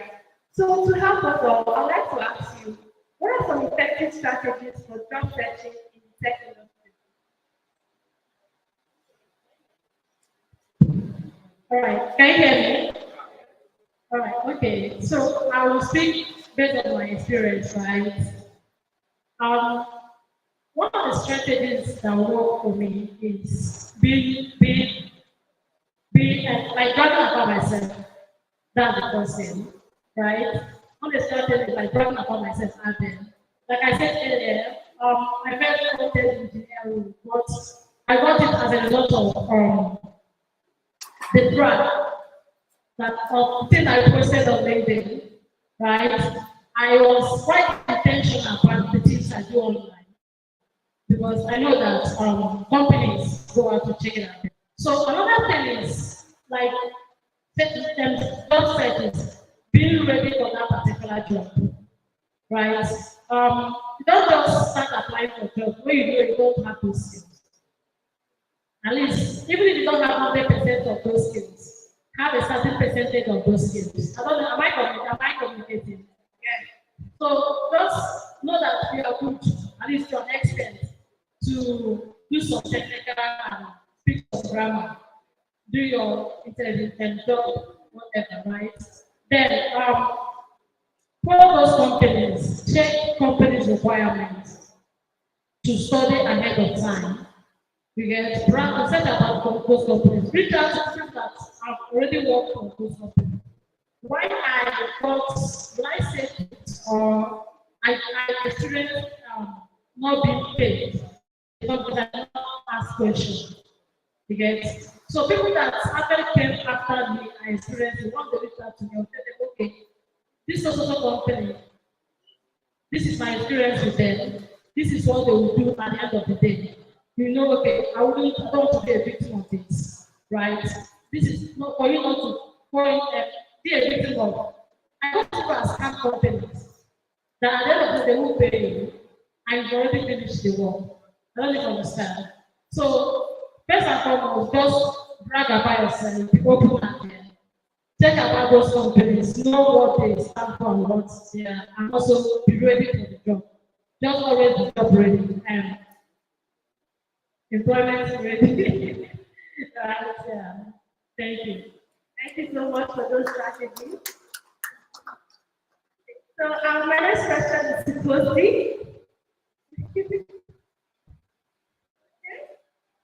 So we know how important it is to meet people. We want to hear from you, okay? So how important is networking in finding job opportunities in tech? Let me do first of all. Okay. So networking, I feel like networking is really important, right? I hear some people they say I'm an introvert, I'm an extrovert. Networking doesn't really have to do with all those personalities, right? First of all, I always tell people if I go for an event, I will say I'm not shy, right? But then it takes a lot to just meet somebody and talk to them. But you can spark up something from whatever was discussed. For example, when you come for tech event, I'm just going to cite like some of the places you could network before I give you some important. So when you come for a tech event, it's usually like very easy now because we have something called networking sections, right? You can just meet up someone. First of all, when you look at people, you know what they look like already. Some people don't come up. Some people come up very friendly. Some people come up friendly, right? So you could just go to the easiest person smiling and say, hello, my name is this, my name is that. You get it makes you get comfortable with networking. So because sometimes when I say networking, most people they already know I'm an introvert, I cannot talk to people. It's not that difficult. You know yourself. If you are an introvert, you can easily picture any introvert. here. You can easily like spot an introvert. If you're an extrovert, just looking at somebody's face, you can easily point it out. So that's like one way of networking during an event. How important it is. How important is it? First of all, no one is an island, right? There are certain things I know, and there are certain things they know. And you can't pick from them if you don't talk to them. It could be online, it could be offline, but there should be some kind of conversation. So if you can be able to learn how to network, you get to understand the importance. It could be from job. Like I said, I got my first job in the community. They just said, submit a CV. I was not ready. My designs were off, like it was different colors, moving all around. But then I just decided to like give it my best and I got it right. Meeting, through networking, I met Joy, and Joy taught me that I could do so many things. Standing in front of people, public speaking, hosting, voiceover. The skills are plenty. So it's still part of networking. So that's like one very important networking. Thank you so much, Coach. So you see, there's something about you like introvert, extrovert, introverted, extrovert, introverted, and just be able to network. Thank you, Coach. So the next question here is to Helen. Okay? So we know how hard it can be like having your own identity and all. So I want to ask you this very important question. How can women navigate imposter syndrome when pursuing tech field?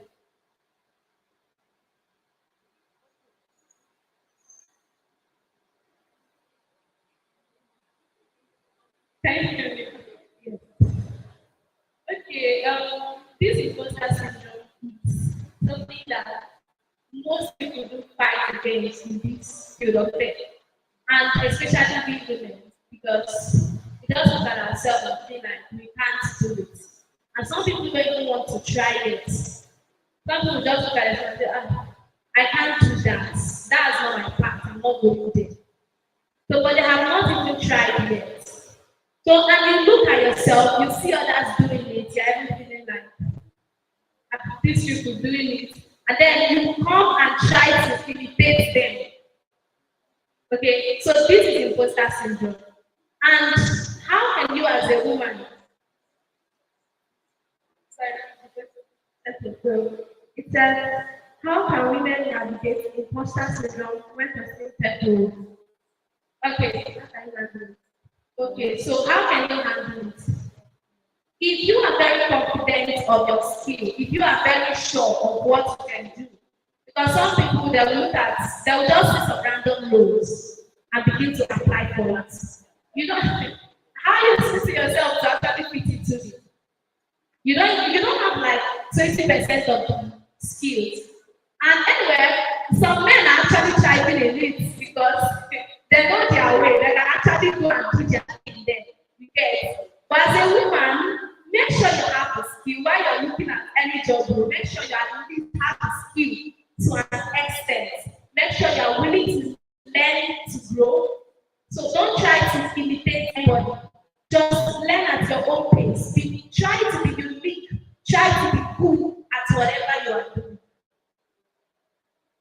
Thank you so much, Helen.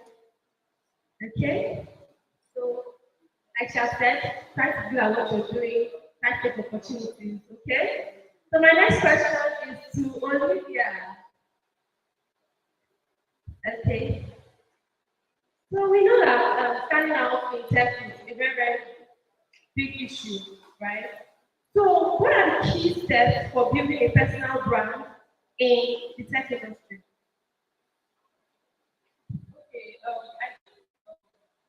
one thing you need to do is like define your unique value proposition. Like, what do you want people to know you for? What do you want to see when they see you, basically? You want people to see software dev, cloud, or turn into women empowerment. For me, I mean, if I walk around, people will know me for women empowerment, basically.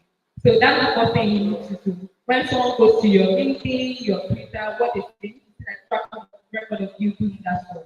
That's the first thing you need to do. And the second thing is you need to have online presence, basically. Visibility is key. I think Joy said that going on. Yeah. So you need to be visible online. And then also network with people that are in line with your values, right? meet people that are also doing what you're doing, if it's cloud, if it's women empowerment, try to talk with them. And also, I would say hop on opportunities that are in line with your values. Like whether it's speaking opportunities, let's say okay, for instance, for me, women empowerment, hop on like speaking opportunities at women conferences, um, do things in relation to women, basically. Yeah. Thank you so much, Olivia. Okay, so my next question is Kosi. So in line with networking and meeting people that have been able to help you develop various skills, what role does mentorship play in career advancement in tech? I feel like you're setting me up with this whole networking because all this question is revolving around networking. So mentorship, we all know the importance of mentorship, right? But I feel like networking and mentorship go hand in hand. Yes. And I learned that like when they serve breakfast. Because I know when I want to just in a very short story. So when I started learning, I saw LinkedIn, I used to stop people. My love, I found it, watching you all down. I'll read everything about you. I'll comment. I'm not commenting. As part of a conversation.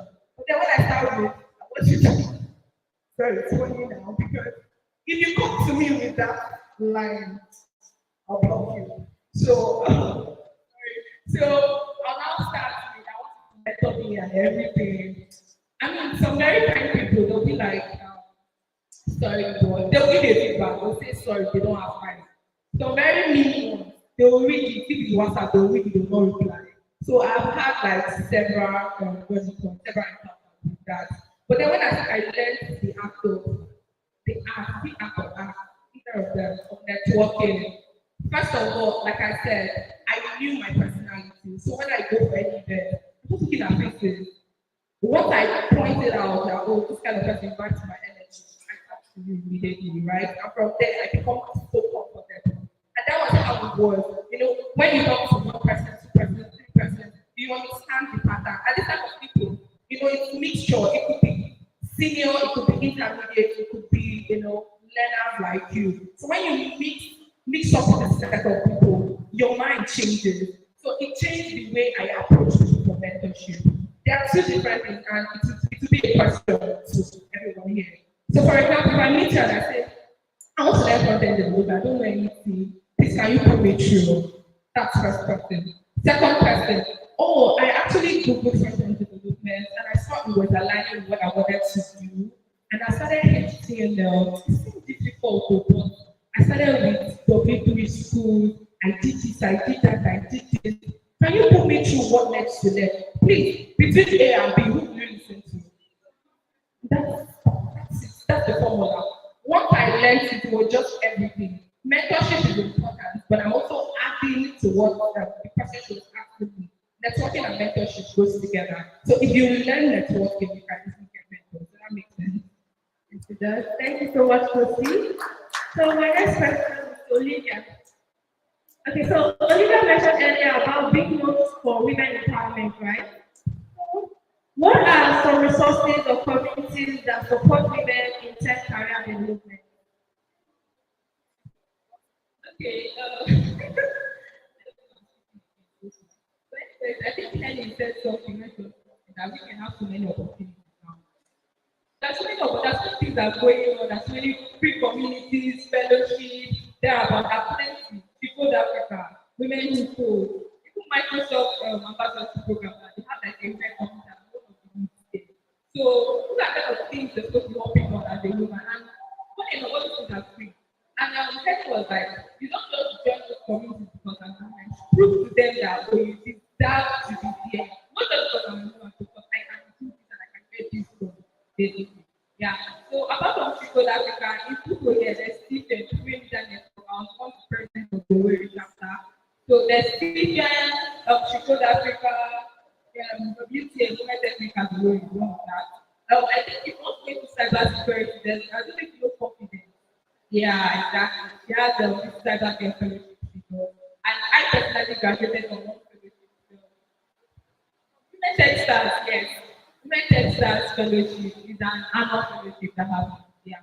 So these are some things you can going, maybe one more, and chat to your work. Yeah. Thank you so much, Olivia. So my next question is to Joy.